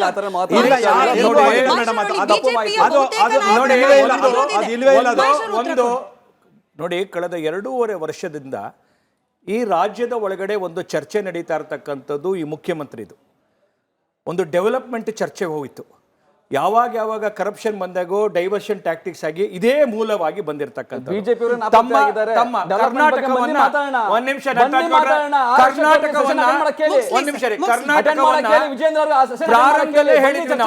ಕರ್ನಾಟಕವನ್ನ ATM ಮಾಡ್ಕೊಂಡಿದ್ದಾರೆ ಅಂತ. ಅದು ಯಾಕೆ ಇಷ್ಟು ಕರ್ನಾಟಕದ ಸರ್ಕಾರದ ಬಗ್ಗೆ ಅಂತಂದ್ರೆ ಅವ್ರಿಗೆ ಇರ್ತಕ್ಕಂಥ 3 ರಾಜ್ಯಗಳಲ್ಲಿ ಇವತ್ತು ಕರ್ನಾಟಕದಿಂದ ಸಿಗ್ತಕ್ಕಂಥ ಸಂಪನ್ಮೂಲ ಇದೆಯಲ್ಲ, ಅದ್ರ ಮೂಲವಾಗಿ ಅವರು ಇಷ್ಟು ಕಾನ್ಸಂಟ್ರೇಷನ್ ಮಾಡ್ತಿರ್ತಕ್ಕಂಥದ್ದು. ಇವತ್ತು ಕಾಂಗ್ರೆಸ್ಸಿನ ಹೈಕಮಾಂಡ್ಗೆ ಪ್ರಶ್ನೆ ಮಾಡ್ತೇನೆ ನಾನು ನಿಮ್ಮ ಸಮ್ಮುಖದಲ್ಲಿ. ತಾವು ಬಹಳ ದೊಡ್ಡದಾಗಿ ಈ ಹಿಂದುಳಿದವರ ಬಗ್ಗೆ ತಾವು OBC ಚಾಂಪಿಯನ್ ನಾವು ಅಂತ ಮಾಡಿದಿರಲ್ಲ, ತಮ್ಮ ನಿಲುವೇನೀಗ? ಹಿಂದುಳಿದವ್ರ ಬಗ್ಗೆ ನಿಮ್ಮ ಕಾಳಜಿ ಏನು ನಿಮ್ದು? ತಾವು ಕಾಂತರಾಜ್ ಆಯೋಗದ ವರದಿಯನ್ನು ತಿರಸ್ಕಾರ ಮಾಡಿದ್ರೆ, ದೇಶದ ಒಳಗಡೆ ಹಿಂದುಳಿದವರು ಅವ್ರಿಗೆ ನ್ಯಾಯ ಸಿಗಬೇಕು ಅಂತ ತಮ್ಮ ರಾಷ್ಟ್ರೀಯ ನೀತಿ ಅಂತ ಆದಂಥವ್ರು ಇವತ್ತಿನ ಈ ಕರ್ನಾಟಕ ರಾಜ್ಯದ ಒಟ್ಟು ವ್ಯವಸ್ಥೆಯ ಮಧ್ಯದೊಳಗಡೆ ತಮ್ಮ ನಿಲುವೇನು ತಮ್ಮದು? ತಾವು ಹಿಂದುಳಿದವ್ರಿಗೆ ಏನು ಮಾಡಬೇಕು ಅಂತ ಹೊರಟಿದ್ದೀರಿ? ತಾವು ತಮ್ಮ ನಿಲುವೇನು ಬಹಳ ಸ್ಪಷ್ಟ ಮಾಡಬೇಕು ಕಾಂಗ್ರೆಸ್ನವರು. ನಮ್ಗೆ ಹಿಂದುಳಿದವ್ರದ್ದು ಮುಸಲ್ಮಾನರು ಓಟು ಬರೀ ಒಂದು ಅಧಿಕಾರ ಈ ರಾಜ್ಯದ ಹಿಂದುಳಿದವರ ಓಟು ನಾವು ಏನಾದ್ರು ಸೀಮಿತವಾಗಿ ಬರೀ ಓಟಿಗೋಸ್ಕರ ನಾವು ಮಾಡ್ತೇವೆ. ನೀವು ಸ್ಪಷ್ಟ ಮಾಡಿ. ನೀವು ಇವತ್ತು ನಮ್ಗೆ ಹಿಂದುಳಿದವರು ಅಂತ ನೀವೇನು ಹೇಳ್ತೀರಿ, ಹೈಂದ್ ಅಂತಕ್ಕಂಥ ಒಂದು ಪದವನ್ನ ಪದೇ ಉಚ್ಚಾರ ಮಾಡ್ತೀರಿ. ತಮ್ಮ ಸ್ಪಷ್ಟತೆ ಏನು? ಕಾಂಗ್ರೆಸ್ಸಿನ ನೀತಿ ಏನು ಇವತ್ತು? ಕಾಂಗ್ರೆಸ್ ನೀತಿ ಅಂದ್ರೆ ಸಮ ಸಮಾಜ ನಿರ್ಮಾಣ ಮಾಡೋದು. ಯಾವುದು ಸಮ ಸಮಾಜ ನಿರ್ಮಾಣ? ಎಲ್ಲರಿಗೂ ಯಾವುದು ಸಮ ಸಮಾಜ ನಿರ್ಮಾಣ? ನಾವು ನಾಗಪುರದಲ್ಲಿ ಯಾವುದು ಸಮ ಸಮಾಜ ನಿರ್ಮಾಣ? ಸಂವಿಧಾನದ ನೀತಿಯನ್ನು ಅಳವಡಿಸಿಕೊಂಡಿದ್ದೀವಿ, ಮಾಡಿದ್ದೀವಿ, ಅಭಿವೃದ್ಧಿಶೀಲ ರಾಷ್ಟ್ರವನ್ನಾಗಿ ಅವರನ್ನು ಮೋಸ ಮಾಡಿದ್ದಾರೆ. ಹಿಂದುಳಿದವರು ಓಟ್ ತಗೊಂಡು ಅವ್ರು ಮೋಸ ಮಾಡಿದ್ದಾರೆ.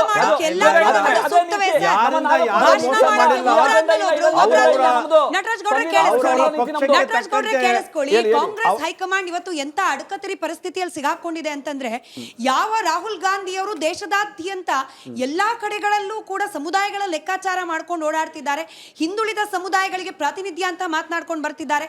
ಅವ್ರಿಗೆ ಇವಾಗಿರೋ ಬಿಗ್ಗೆಸ್ಟ್ ಚಾಲೆಂಜ್ ಅಂದ್ರೆ ಹಿಂದುಳಿದ ಸಮುದಾಯಗಳ ಮಾಸ್ ಲೀಡರ್ ಸಿದ್ದರಾಮಯ್ಯ ಅವ್ರನ್ನ ಕೆಳಗಿಳಿಸ್ಬಿಟ್ರೆ ಅಂಟುವ ಅಪಖ್ಯಾತಿ ಇದೆಯಲ್ಲ, ಅದ್ರ ಭಾರವನ್ನು ಹೊರಲಿಕ್ಕೆ ರಾಹುಲ್ ಗಾಂಧಿ ಅವ್ರಿಗೆ ಸಾಧ್ಯ ಇದೆಯಾ sir? It's not an easy job. It's not an easy job. ಅದರ ಪ್ರಶ್ನೆ ಚರ್ಚೆ ಇಲ್ಲ. ಅಂದ್ರೆ ಸಿದ್ದರಾಮಯ್ಯ ಅವರು ಕೆಳಗೆ ಇಳಿಯಲ್ಲ. ನೋಡ್ರಿ, ಈಗ ಯಾರು ಇಳಿತಾರೆ ಯಾರು ಹೇಳ್ತಾರೆ ಅನ್ನೋದು ಚರ್ಚೆಯಲ್ಲಿ ಬಂದೇ ಇಲ್ಲ, ಬರಕ್ ಸಾಧ್ಯನೇ ಇಲ್ಲ. ಕಾಂಗ್ರೆಸ್ ಸರ್ಕಾರ 5 ವರ್ಷ ಇದೆ ಅಂತ ಸ್ಪಷ್ಟವಾಗಿ ಹೇಳಿದ್ದಾರೆ. ಏನಾದ್ರು ಬದಲಾವಣೆ ಆದ್ರೆ ನೋಡ್ರಿ, ಹುಷಾರು ಸರ್. ಡಿ ಕೆ ಶಿವಕುಮಾರ್ ಅವ್ರ ಪರವಾಗಿ ಮಾತನಾಡೋರ ಸಂಖ್ಯೆ ಹೆಚ್ಚಿದೆ. ನಟರಾಜ್ ಗೌಡ್ರೆ, ನೀವು ಅದೇ ಪಕ್ಷದಲ್ಲಿ ಪಕ್ಷದ ಶಿಸ್ತು ಹೆಂಗಿದೆ, ಪಕ್ಷದ ಪ್ರಕ್ರಿಯೆ ಹೆಂಗಿದೆ ಹಂಗೆ ಹೇಳ್ತೀನಿ ನಾನು. ಕಾಂಗ್ರೆಸ್ ಏನಾದ್ರು ಹೈಕಮಾಂಡ್ ತೀರ್ಮಾನ ಮಾಡಿದ್ರೆ ಮಾತ್ರ ಏನಾದ್ರು ಬದಲಾವಣೆ ಆಗದೆ ಹೊರತು ಯಾರೋ ಜನಗಳು ಹೇಳಿದ್ರು ಅಥವಾ ಯಾರೋ ಮಾಧ್ಯಮದಲ್ಲಿ ಬಂತು ಬದಲಾವಣೆ ಆಗೋದಿಲ್ಲ.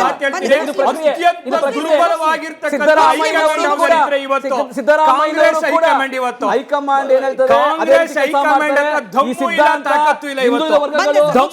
ಅಲ್ಪಸಂಖ್ಯಾತರು, ಬಡವರು, ದಲಿತರು ಯಾರ್ಯಾರಿಗೆ ಅವಕಾಶ ಹೊಂದಿರೋದಕ್ಕೆ ಮನೆ ಸಿದ್ದರಾಮಯ್ಯವರು ಕೆಲಸ ಮಾಡ್ತಾರೆ. ನೀವು ನನ್ನ ಮಾತಾಡಕ್ ಬಿಡಲ್ಲ, ಅವ್ರು ಮಾನ್ಯ ಸಿದ್ದರಾಮಯ್ಯನವರು ಯಾವ ರೀತಿಯಾಗಿ ಹಿಂದುಳಿದ ವರ್ಗದವರು, ಅಲ್ಪಸಂಖ್ಯಾತರು, ಬಡವರು, ಎಲ್ಲಾ ಸಮುದಾಯದ ಬಡವರು ಮತ್ತೆ ದಲಿತರಿಗೆ ಅವಕಾಶವನ್ನ ಮಾಡ್ಕೊಡ್ಬೇಕು ಅಂತಿದ್ದಾರೆ.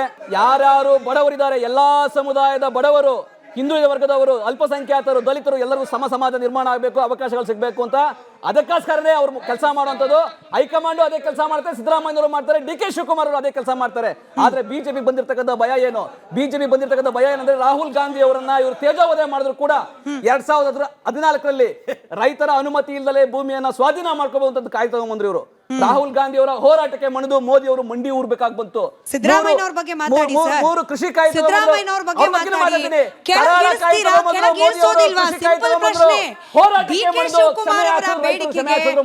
ಡಿ ಕೆ ಶಿವಕುಮಾರ್ ಅವರ ಬೇಡಿಕೆಗೆ ಕಾಂಗ್ರೆಸ್ ಸರ್ಕಾರದಲ್ಲಿ ಪುರಸ್ಕಾರ ಸಿಗುತ್ತಾ ಇಲ್ವಾ? ಅಷ್ಟೇ ಬೇಸಿಕ್ ಪ್ರಶ್ನೆ. ಸಿದ್ದರಾಮಯ್ಯನಂತ ಮಾಸ್ ಲೀಡರ್ ಅನ್ನ ಕೆಳಗಿಳಿಸೋ ಧೈರ್ಯಕ್ಕೆ, ಆ ಸಾಹಸಕ್ಕೆ ಕೈ ಹಾಕುತ್ತಾ ಕಾಂಗ್ರೆಸ್ ಪಕ್ಷ? ಇಷ್ಟೇ ಪ್ರಶ್ನೆ. ನಮ್ಮಲ್ಲಿ ಯಾರು ಧೈರ್ಯ ಬೇಕಾಗಿಲ್ಲ, ಏನು ಬೇಕಾಗಿಲ್ಲ. ಈಗ 2008 2013 3 ಮುಖ್ಯಮಂತ್ರಿ ಆಗಿದ್ರು ಬಿಜೆಪಿನಲ್ಲಿ. 2019 23 2 ಮುಖ್ಯಮಂತ್ರಿ ಆಗಿದ್ರು. ಯಡಿಯೂರಪ್ಪನವರನ್ನ ಕೆಳಗಿಳಿಸಿ ಅನುಭವಿಸ್ತಿದ್ದಾರೆ ಇವತ್ತು ಕೂಡ. ಈಗ ಯಾರು ಹಿಡಿತಾರೆ, ಯಾರು ಏರ್ತಾರೆ, ಯಾರು ಇರ್ತಾರೆ ಅಂತ ಏನು ಎಲ್ಲೂ ಚರ್ಚೆ ಬರ್ತಾ ಇಲ್ಲ ನಮ್ಮಲ್ಲಿ. ಬರ್ತಾ ಇರ್ತಕ್ಕಂಥದ್ದು ಏನು, ಬಿಜೆಪಿಗಳಿಗೆ ಮತ್ತೆ ಕೆಲವರು ಸಾಮಾನ್ಯ ಜನತೆಗೆ ಅಥವಾ ತಾವು ಮಾಧ್ಯಮ ಮುಖಾಂತರ ಚರ್ಚೆಗಳು ಮಾಡ್ತಾ ಇದ್ದಾರೆ ಹೊರತು ಯಾವ ಬದಲಾವಣೆ ಹೈಕಮಾಂಡ್ ಅಜಯ್ ಸಿಂಗ್ ಯಾರು ಸರ್? ಕೇಳಿ, ಹೈಕಮಾಂಡ್ ತೀರ್ಮಾನ ಮಾಡಿದ್ರೆ ಮಾತ್ರ. ಯಾರು ಸರ್? ಶಿವಗಂಗಾ ಬಸವರಾಜ್ ಅವರು ಯಾರು ಸರ್? ಮಾಧ್ಯಮ ಪ್ರತಿನಿಧಿಗಳವರೆಲ್ಲ. ಅಯ್ಯೋ, ಮೈಕ್ ಹಿಡಿದಾಗ ನನಗೆ ಮಾತಾಡಕ್ ಬರಲ್ಲ ಅಂತ ಹೇಳಕ್ಕೆ ನಾವು ಚಿಕ್ಕ ಮಕ್ಕಳಲ್ಲ ಸರ್. ಈ ತರ ಈಗ ಮಾನ್ಯ ಸಿದ್ದರಾಮಯ್ಯ ಹೇಳಿದ್ದಾರೆ, ಮಾನ್ಯ ಸಿದ್ದರಾಮಯ್ಯ ಹೇಳಿದ್ದಾರೆ, ಮಾನ್ಯ ಡಿ ಕೆ ಶಿವಕುಮಾರ್ ಅವರು ಹೇಳಿದ್ದಾರೆ, ಮಾನ್ಯ ಖರ್ಗೆ ಅವರು ಹೇಳಿದ್ದಾರೆ, ಜನರನ್ನ ಮೂರ್ಖರನ್ನ ಮಾಡೋ ಪ್ರಯತ್ನವನ್ನ ಕೈ ಬಿಟ್ಬಿಡಿ ನೀವು. ನಮ್ದು ಒಂದೇ ಒಂದು ಬಹಳ ಇಡೀ ದೇಶದಲ್ಲಿ ರಾಜ್ಯವನ್ನ ತಲಾ ಆದಾಯ ನಂಬರ್ 1 ಮಾಡಿದೀವಲ್ಲ, ಅದೇ ರೀತಿ ಅದನ್ನ ಮುಂದುವರಿಸಬೇಕು, ಉದ್ಯೋಗ ಸೃಷ್ಟಿ ಮಾಡಬೇಕು, ರೈತರಿಗೆ ಆದಾಯ ಡಬಲ್ ಆಗಬೇಕು. ಇದೇ ನಮ್ಮ ಕೆಲಸ. ಎಲ್ಲಿದ್ದಾರೆ ವಿರೋಧ ಪಕ್ಷದ ಬಿಜೆಪಿ ರಾಜ್ಯಾಧ್ಯಕ್ಷ ಯಾರು ಇವತ್ತು? ನೀವು ಹೇಳಿದ ಮಾತಿನ ಅವರಿಗೆ ಪವರ್ ಇಲ್ಲ ಸರ್, ಅಧಿಕಾರ ಅವ್ರಿಗೆಲ್ಲ. ಅಲ್ಲ, ಜನ ಅವ್ರನ್ನ ರಿಜೆಕ್ಟ್ ಮಾಡಿ ಮನೇಲಿ ಕೂರ್ಸಿರೋ ಪಕ್ಷ, ಅವ್ರ ಜೊತೆ ಯಾಕೆ ಕಾಂಪೀಟ್ ಮಾಡ್ತೀರಿ? ಜನ ರಿಜೆಕ್ಟ್ ಮಾಡಿ ಮನೇಲಿ ಕೂರ್ಸಿರೋ ಪಕ್ಷ. ಮಹೇಶ್ ಈಗಲೂ ಕೂಡ ಮುಖ್ಯಮಂತ್ರಿ ಕುರ್ಚಿ ಕಾಳಗ ಇಲ್ಲ. ಇದೆಲ್ಲವೂ ಕೂಡ ಮಾಧ್ಯಮ ಸೃಷ್ಟಿ, ಇದೆಲ್ಲವೂ ಕೂಡ ವಿರೋಧ ಪಕ್ಷಗಳ ಹಗಲುಗನಸು ಅನ್ನೋದನ್ನ ನಮ್ಮ ರಾಜ್ಯದ ಜನ ನಂಬೋಷ್ಟು ಮುಟ್ಟಾಳರ ಅಂತ ಹೇಳಿ. ಖಂಡಿತವಾಗ್ಲೂ ಇಲ್ಲ. ನಮ್ಮ ರಾಜ್ಯದ ಜನ ಅತ್ಯಂತ ಪ್ರಬುದ್ಧರಿದ್ದಾರೆ. ಕಾಂಗ್ರೆಸ್ಸಿನ ಈ ನೌಟಂಕಿ ಇದೆಯಲ್ಲ, ಈ ನಾಟಕ ಇದೆಯಲ್ಲ, ಈ ನಾಟಕನ ಬಹಳ ಚೆನ್ನಾಗಿ ಕರ್ನಾಟಕದ 7 ಕೋಟಿ ಜನ ಅರ್ಥ ಮಾಡ್ಕೊಂಡಿದ್ದಾರೆ. ಇಡೀ ಬಹಳ ಸ್ಪಷ್ಟವಾಗಿ ಕಾಣ್ತಾ ಇರ್ತಕ್ಕಂಥದ್ದು ಇದರಲ್ಲಿ ಕಾಂಗ್ರೆಸ್ಸಿನ ಹೈಕಮಾಂಡ್ ಅತ್ಯಂತ ದುರ್ಬಲ ಅಂತಕ್ಕಂಥದ್ದು. ಯಾಕೆ ದುರ್ಬಲ ಅಂತ ಹೇಳ್ತೀನಿ ಕೇಳಿ. ಒಬ್ಬ ಮಾಸ್ ಲೀಡರ್, ಯಾಕಂದ್ರೆ ಒಬ್ಬ ಪ್ರೂವನ್ ಲೀಡರ್. ಒಂದ್ ನಿಮಿಷ ರೀ, ಪ್ರೂವನ್ ಲೀಡರ್. ಇವತ್ತು ಒಂದ್ ನಿಮಿಷ, ನಟರಾಜ್ ಗೌಡ್ರೆ ಇದೆ ಒಂದು ಪ್ರೂವನ್ ಲೀಡರ್. ಮೈಸಿ 10 second. I promise you Nataraj ಗೌಡ್ರೆ, ಬಿಜೆಪಿ ರಾಜ್ಯ ನಿಮ್ಮ ಪಕ್ಷದಲ್ಲಿರೋ ಗೊಂದಲಗಳು ಮುಗಿದ ಮೇಲೆ ಬಿಜೆಪಿ ರಾಜ್ಯಾಧ್ಯಕ್ಷ ಬದಲಾವಣೆ ವಿಚಾರವಾಗೂ ನಾನು ಡಿಬೇಟ್ ಮಾಡೇ ಮಾಡ್ತೀನಿ. ನಿಮ್ಮನ್ನೇ ಕರೆತೀನಿ. ಈ ಕಾಂಗ್ರೆಸ್ ವಿಚಾರ ಕಾಂಗ್ರೆಸ್ ವಿಚಾರ ನಾನು ಇದೇ ಪ್ರಶ್ನೆ ಕೇಳ್ತೀನಿ, ಇದೇ ಪ್ರಶ್ನೆ ಕೇಳ್ತೀನಿ. ವಿಜೇಂದ್ರ ಅವರೇ, ಕೇಳಿಸ್ಕೊಂಬಿಡಿ. ಐ ಪ್ರಾಮಿಸ್ ಯು, ಆ ಡಿಬೇಟ್ ಮಾಡಿದಾಗ ವಿಜೇಂದ್ರ ಅವರೇ 5 ವರ್ಷನೋ 10 ವರ್ಷನೋ ರಾಜ್ಯಾಧ್ಯಕ್ಷರು ಅಂತ ಹೇಳಿ. ಒಂದ್ ನಿಮಿಷ ಸರ್, ನಾಗರಾಜ್ ಸರ್, ಒಂದೇ ನಿಮಿಷ. ನಟರಾಜ್ ಗೌಡ್ರಿಗೆ ನಾನೊಂದು ಪ್ರಾಮಿಸ್ ಮಾಡ್ತಿದ್ದೀನಿ, ಅದನ್ನ ಅವ್ರು ಕೇಳಿಸ್ಕೊಂಡ್ಬಿಡ್ಲಿ ಕರೆಕ್ಟ್ ಆಗಿ. ಬಿಜೆಪಿ ರಾಜ್ಯಾಧ್ಯಕ್ಷ ಹುದ್ದೆ ವಿಚಾರ ಚರ್ಚೆ ಮಾಡಿದಾಗ ನಾನು ನಿಮ್ಮ ಪರವಾಗಿ ಪ್ರಶ್ನೆ ಕೇಳ್ತೀನಿ. ವಿಜೇಂದ್ರ ಅವರೇ ರಾಜ್ಯಾಧ್ಯಕ್ಷರು ಅಂತ ಹೇಳಲಿಕ್ಕೆ ಸಮರ್ಥವಿಲ್ವಾ ನಿಮ್ಮ ಹೈಕಮಾಂಡ್ ಅಂತ ಹೇಳಿ ಇವತ್ತಿನ ಚರ್ಚೆ ವಿಚಾರ ಅದಲ್ಲದೆ ಇರೋದ್ರಿಂದ ಇವತ್ತಿನ ಚರ್ಚೆ ವಿಚಾರ ಅವ್ರು ಮಾತನಾಡ್ತಾರೆ. ಬಹಳ ಯಾಕೆ ಅಂತ ಹೇಳ್ತೀನಿ ಕೇಳಿ. ಈ ದೇಶದ ಒಂದು ಪುರಾತನ ರಾಜಕೀಯ ಪಾರ್ಟಿ ಕಾಂಗ್ರೆಸ್, 100 ವರ್ಷಗಳ ಇತಿಹಾಸ ಇರತಕ್ಕಂಥ ಕಾಂಗ್ರೆಸ್, 18 ರಾಜ್ಯಗಳಲ್ಲಿ ಜೂನಿಯರ್ ಪಾರ್ಟ್ನರ್ಸ್. ಆಯ್ತಾ, 95 ಚುನಾವಣೆಗಳು ರಾಹುಲ್ ಗಾಂಧಿ ನೇತೃತ್ವದಲ್ಲಿ ನಡೀತು, ಜನ ಸೋಲ್ಸಿದ್ರು. ಇವ್ರು ಯಾವುದೆಲ್ಲ ವಿಚಾರವನ್ನು ಹೇಳ್ತಿದ್ರು, ಆ ವಿಚಾರವನ್ನ ಜನ ತಿರಸ್ಕಾರ ಮಾಡಿದ್ರು. ಕರ್ನಾಟಕದ ಒಳಗಡೆ ಇವತ್ತು ಒಂದು ಡಿಸಿಷನ್ ಮಾಡ್ತಕ್ಕಂಥ ಸಾಮರ್ಥ್ಯ ಆ ಹೈಕಮಾಂಡ್ಗೆ ಇಲ್ಲ. ಯಾಕೆ ಹೈಕಮಾಂಡ್ಗೆ ಇಲ್ಲ ಅಂತಂದ್ರೆ ನೋಡಿ,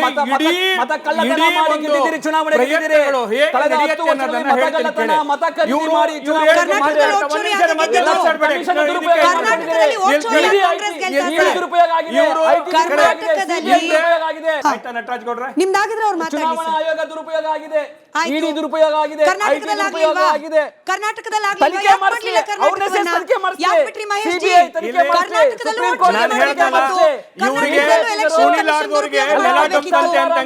ಹೈಕಮಾಂಡ್ ಏನ್ ಕಾಂಗ್ರೆಸ್ ಇದೆ ಅದು ಮೋಸ್ಟ್ ಇನ್ಕಾಂಪಿಟೆಂಟ್. ದುರ್ಬಲ ಹೈಕಮಾಂಡ್ ಇರೋ ಕಾರಣಕ್ಕೋಸ್ಕರ ಕರ್ನಾಟಕದ ವಿಚಾರದಲ್ಲಿ ಒಂದು ದೃಢ ನಿಶ್ಚಯ ಮಾಡ್ಲಿಕ್ಕೆ ಅವ್ರ ಕೆಲಸ ಸಾಧ್ಯ ಆಗ್ತಾ ಇಲ್ಲ. ಏನ್ ಕರ್ನಾಟಕ ರಾಜ್ಯದ ಜನ ಏನ ಜನಾದೇಶವನ್ನ ಕೊಟ್ಟಿದ್ರು, ಆ ಜನಾದೇಶವನ್ನ ಮಾಕ್ರಿ ಮಾಡೋ ಕೆಲಸವನ್ನ ಕಾಂಗ್ರೆಸ್ ಮಾಡಿದೆ. ಇವತ್ತು ಕಾಂಗ್ರೆಸ್ಸಿನ ಹೈಕಮಾಂಡ್ ಬಹಳ ದುರ್ಬಲವಾಗಿರ್ತಕ್ಕಂಥದ್ದು, ಒಂದು ಫೇಲ್ಡ್ ಲೀಡರ್ಶಿಪ್. ರಾಜ್ಯಗಳ ಮೇಲೆ ರಾಜ್ಯಗಳು ಸುಮಾರು 95 ಸತತ ಚುನಾವಣೆಗಳಲ್ಲಿ ರಾಹುಲ್ ಗಾಂಧಿ ಅವರ ನೇತೃತ್ವವನ್ನು ಜನ ತಿರಸ್ಕಾರ ಮಾಡಿರ್ತಕ್ಕಂಥದ್ದು. ಒಬ್ಬ ತಿರಸ್ಕಾರಗೊಂಡಿರ್ತಕ್ಕಂಥ ಒಬ್ಬ ಲೀಡರು ಕರ್ನಾಟಕದಲ್ಲಿ ಮನ್ನಣೆ ಪಡೆದಂಥ ಲೀಡರ್ ಬಗ್ಗೆ ಒಂದು ಡಿಸಿಷನ್ ಮಾಡುವಂಥ ಗೊಂದಲದ ಒಳಗಡೆ ಕೂತಿದೆ. ಅವರ ಕಾನ್ಸಂಟ್ರೇಷನ್ ಕರ್ನಾಟಕ ಇರ್ತಕ್ಕಂಥದ್ದು ಓನ್ಲಿ ಫಾರ್ ATM ಬಿಟ್ಟರೆ ಇನ್ಯಾವುದೂ ಅಲ್ಲವೇ ಇಲ್ಲ. ಈ ಕಾರಣಕ್ಕೋಸ್ಕರ ಇವತ್ತು ಕರ್ನಾಟಕ ರಾಜ್ಯದ ಒಳಗಡೆ ಕಳೆದ 2.5 ವರ್ಷಗಳಲ್ಲಿ ಏನು ಅರಾಜಕತೆ ನಿರ್ಮಾಣ ಮಾಡಿರ್ತಕ್ಕಂಥದ್ದು, ಒಂದು ಮೋಸ್ಟ್ ಡೆವಲಪ್ಡ್ ಸ್ಟೇಟು. ಇವತ್ತು ಈ ರಾಜ್ಯಕ್ಕೆ ಬಂಡವಾಳ ಬರ್ತಿರ್ತಕ್ಕಂಥದ್ದು ಸಿದ್ದರಾಮಯ್ಯ ಮುಖ ನೋಡೋ, DK ಶಿವಕುಮಾರ್ ಮುಖ ನೋಡೋ ಅಂತಲ್ಲ. ನಮ್ಮ ರಾಜ್ಯದಲ್ಲಿ ಇರ್ತಕ್ಕಂಥ ಏನು ಹಿಂದೆ ಮಹಾರಾಜರ ಕಾಲದಿಂದ ಬಂದು ಏನು ಇನ್ಫ್ರಾಸ್ಟ್ರಕ್ಚರ್ ತೀರ್ಮಾನ ಆಗಿತ್ತು, ಹಿಂದೆ ಏನೆಲ್ಲೋ ಫುಟ್ ಪ್ರಿಂಟ್ ಇದಾವೆ, ಅನೇಕ ಜನರು ಹಾಕಿಕೊಟ್ಟಂಥ ಫುಟ್ ಪ್ರಿಂಟ್ಗಳಿದ್ದಾವೆ. ಅದು SM ಕೃಷ್ಣ ಅವ್ರು ಇರ್ಬೋದು, ಅದು ಯಡಿಯೂರಪ್ಪನವ್ರು ಇರ್ಬೋದು, ಇಂಥವರೆಲ್ಲ ಮಹನೀಯರು ಹಾಕಿ ಕೊಟ್ಟಿರ್ತಕ್ಕಂಥ ಆ ಹೆಜ್ಜೆ ಗುರುತುಗಳೇನಿದೆ, ಆ ಹೆಜ್ಜೆ ಗುರುತುಗಳಿಗೆ ಸಮರ್ಥವಾಗಿ ಇವತ್ತು ರಾಜ್ಯ ವಿಕಾಸ ಆಗಿರ್ತಕ್ಕಂಥದ್ದು. ಇವ್ರುಗಳಿಗೆ ಏನಾಗಿದೆ ಇವತ್ತು ವಿಕಾಸ? ಇವತ್ತು ರಾಜ್ಯ ಸಾಲ ಮಾಡಿರೋದು ಬಿಟ್ರೆ ಇನ್ಯಾವ ಅಚೀವ್ಮೆಂಟ್ ಮಾಡಿರ್ತಕ್ಕಂಥದ್ದು? ಜನ ಸುಭದ್ರ ಸರ್ಕಾರ ಕೊಟ್ಟಿದ್ದು ಜನಪರವಾದ ಕೆಲಸಗಳೇ ಹೆಚ್ಚಾಗ್ಲಿ ಅಂತ ಹೇಳಿ ಜನಕ್ಕೂ ಕೂಡ ಬೇಸರ ಆಗೋ ಹಂತಕ್ಕೆ ಬಂದ್ಬಿಟ್ಟಿದೆ. ಎವ್ರಿ ಡೇ ಒಂದು ಹೊಸ ಹೇಳಿಕೆಗಳು, ಎವ್ರಿ ಡೇ ಒಂದು ಹೊಸ ಮೀಟಿಂಗ್ಗಳು, ಇದೇ ಹೇಳಿಕೆಗಳು ರಾಜ್ಯದ ಜನರ ಪರವಾಗಿ ಯಾವಾಗ ಶುರುವಾಗುತ್ತೆ ಅನ್ನೋ ನಿರೀಕ್ಷೆ ಜನರದು. ನೋಡಿ, ನಿಮ್ಮ ಮಾತಿಗೆ ಮುಂಚೆ ಬಿಜೆಪಿ ವಕ್ತಾರರ ಮಾತು ನಾನು ಹೇಳ್ತೀನಿ. ಇಡೀ ದೇಶದಲ್ಲಿ ರಾಹುಲ್ ಗಾಂಧಿ ಮುಖಾಂತರ 95 ಚುನಾವಣೆಗಳು ಸೋತ್ರು, ನಾವು ಬಿಜೆಪಿ ಎಲ್ಲ ಕಡೆ ಗೆದ್ಬಿಟ್ಟಿದ್ದೀವಿ, ಜಯಬೇರಿ ಬಾರಿಸ್ಬಿಟ್ಟಿದ್ದೀವಿ, ವಿಶ್ವಗುರು ನಮ್ಮ ಹತ್ರ ಇದ್ದಾರೆ, ಎಲೆಕ್ಟ್ರೋಲ್ ಬಾಂಡ್ ಕರಪ್ಷನ್ ಮಾಡಿ ಹಣವನ್ನು ಸಂಪಾದನೆ ಮಾಡಿ ರಿಚೆಸ್ಟ್ ಪಾರ್ಟಿ ಆಫ್ ಇಂಡಿಯಾ ಆಗಿದೆ. ಯಾಕಂದರೆ ಸೇಲ್ ಇಂಡಿಯಾ ಮತ್ತು ಲೂಟ್ ಇಂಡಿಯಾ ಮುಖಾಂತರ ಕೆಲವು ಗುಜರಾತಿ ಉದ್ಯಮಿಗಳನ್ನ ಗುಲಾಮ್ಗಿರಿ ಮಾಡ್ತಾ ಇದ್ದಾರೆ ಕೇಂದ್ರ ಸರ್ಕಾರ. ರಾಜ್ಯದ ತೆರಿಗೆ 4.5 ಲಕ್ಷ ಕೋಟಿ ರೂಪಾಯಿ ಕೊಟ್ಟರೆ 60,000 ಕೋಟಿ ಮಾತ್ರ ವಾಪಸ್ ಕೊಡ್ತಾ ಇದ್ದಾರೆ. ರಾಜ್ಯಕ್ಕೆ ಆಗ್ತಾ ಇರ್ತಕ್ಕಂತಹ ಮೋಸ ಅನ್ಯಾಯದ ಬಗ್ಗೆ ಬಿಜೆಪಿ 19 ಸಂಸದರು ಕಣ್ಮುಚ್ಕೊಂಡು ಕೂತಿದ್ದಾರೆ, ನಿಷ್ಕ್ರಿಯ ಆಗಿದ್ದಾರೆ, ನಾಪತ್ತೆ ಆಗಿದ್ದಾರೆ. ಆದರೆ ಕರ್ನಾಟಕ ರಾಜ್ಯದಲ್ಲಿ ಸರ್ಕಾರ ಬಂದ ಮೇಲೆ 140 ಶಾಸಕರು ಬಂದ ಮೇಲೆ ಕರ್ನಾಟಕ ರಾಜ್ಯದ 2.5 ವರ್ಷಗಳಲ್ಲಿ ಇಡೀ ದೇಶದಲ್ಲೇ ನಂಬರ್ 1 ಆಗಿದೆ. ಒಂದು ತಲಾ ಆದಾಯದಲ್ಲಿ ನಂಬರ್ 1 ಆಗಿದೆ, ಉದ್ಯೋಗ ಸೃಷ್ಟಿಯಲ್ಲಿ ನಂಬರ್ 1 ಆಗಿದೆ, ಎಂಟರ್ಪ್ರಿನರ್ಶಿಪ್ ಅಲ್ಲಿ ನಂಬರ್ 1 ಆಗಿದೆ, ವುಮೆನ್ ಎಂಟರ್ಪ್ರಿನರ್ಶಿಪ್ ಅಲ್ಲಿ ನಂಬರ್ 1 ಆಗಿದೆ, ಸ್ಟಾರ್ಟ್ಅಪ್ ಅಲ್ಲಿ ನಂಬರ್ 1 ಆಗಿದೆ, ಇನ್ಫ್ರಾಸ್ಟ್ರಕ್ಚರ್ ನಂಬರ್ 1 ಆಗಿದೆ, ತೆರಿಗೆ ಕಟ್ಟಡದಲ್ಲಿ ನಂಬರ್ 2 ಆಗಿದ್ದೀವಿ ಈಗ ಆಲ್ರೆಡಿ ದೇಶಕ್ಕೆ. ನಮಗೆ ಬರ್ತಾ ಇರ್ತಕ್ಕಂಥದ್ದು ಏನು ಅನ್ನೋ ಬಿಜೆಪಿ ಇವ್ರು ಮೊದಲು ತಿಳ್ಕೊಳ್ಳಿ. ಈ ಸರ್ಕಾರ ದಿನನಿತ್ಯ ಎಲ್ಲಾ ಇಲಾಖೆಯಲ್ಲೂ ಕೂಡ ಕೆಲಸ ಮಾಡ್ತಾ ಇದೆ, ಅದಕ್ಕೋಸ್ಕರ ಇಷ್ಟು ಅಭಿವೃದ್ಧಿ ಆಗಿರತಕ್ಕಂಥದ್ದು.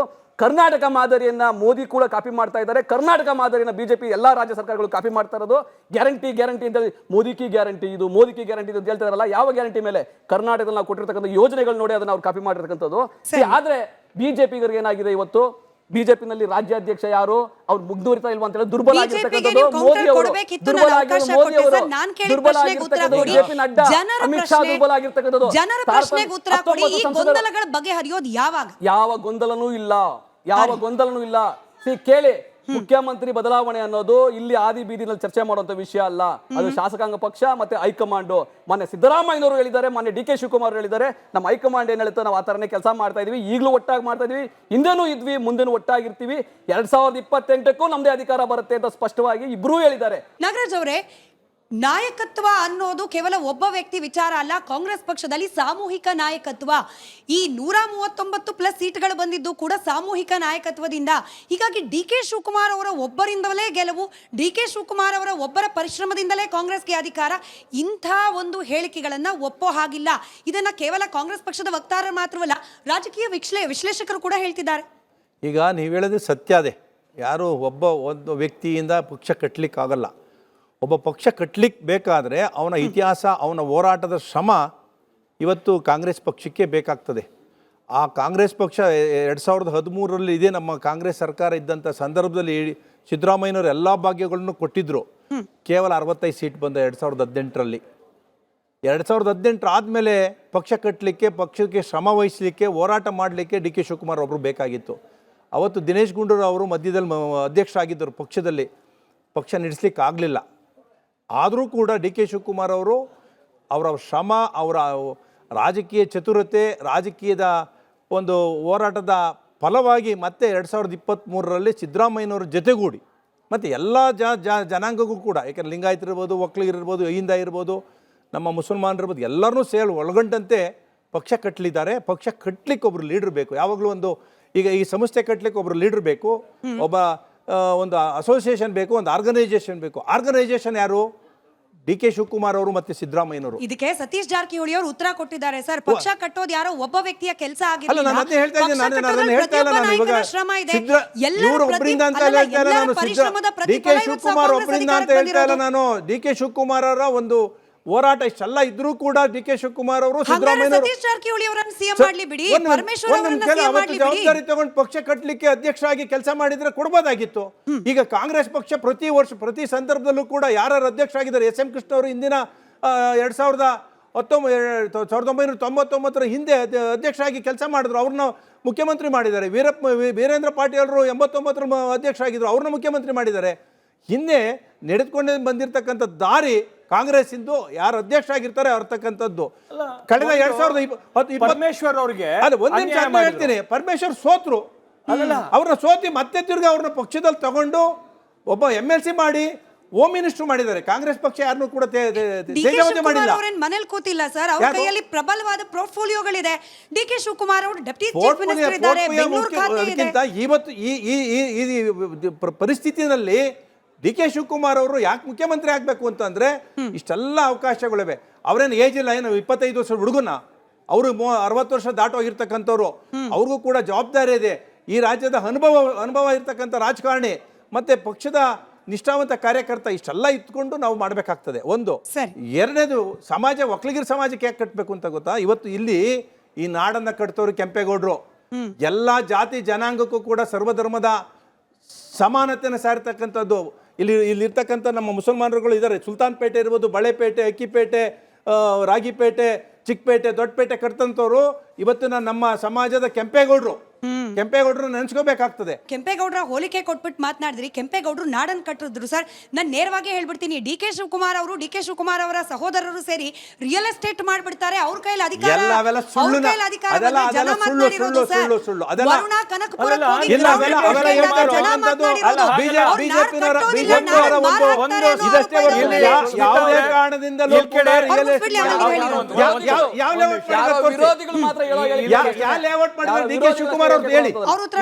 ನಾನು ಹೇಳ್ತೀನಿ ಯಾವ ಲೇಔಟ್ ಮಾಡಿದ್ದಾರೆ ಹೇಳಿ. ಡಿ ಕೆ ಶಿವಕುಮಾರ್ ಅವರು ಯಾವ ಲೇಔಟ್ ಮಾಡಿದ್ದಾರೆ?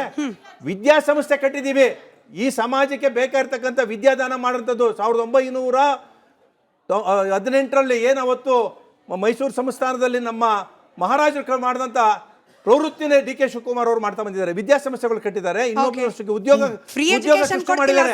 ಲಕ್ಷ ಫೀಸ್ ಅಲ್ಲಿ ನಾನು ಜನರನ್ನ ಪ್ರಶ್ನೆ ಕನಕಪುರದಲ್ಲಿ ದೊಡ್ಡಹಳ್ಳಿ ಮತ್ತು ನಮ್ಮ ಕೋಟಹಳ್ಳಿ ಇದೆ, ಅವರು ಸ್ವಂತ ಜಮೀನನ್ನು ಇವಾಗ ಸ್ಕೂಲ್ ಮಾಡಿ ಮಕ್ಕಳನ್ನ ಫ್ರೀ ಎಜುಕೇಷನ್ ಕೊಡಿಸ್ತಾ ಇದ್ದಾರೆ.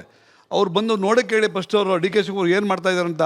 ಡಿ ಕೆ ಶಿವಕುಮಾರ್ ಇವತ್ತೇನೋ 45 ವರ್ಷ ಪಾರ್ಟಿ ಕಟ್ಟಿದ್ದಾರೆ ಅಂತಲ್ಲ, ಅವ್ರಿಗೆ ಕೊಟ್ಟಿರೋಂಥ ಕಷ್ಟಗಳು ಕಣ್ಣಲ್ಲಿ ಈಗ ಬರ್ತದೆ. ನೀವು ಅವ್ರನ್ನ ತೇಜೋವಧೆ ಮಾಡ್ತೀರಾ, ಮಾತಾಡೋದು ರೈಟ್ಸ್ ಇದೆ.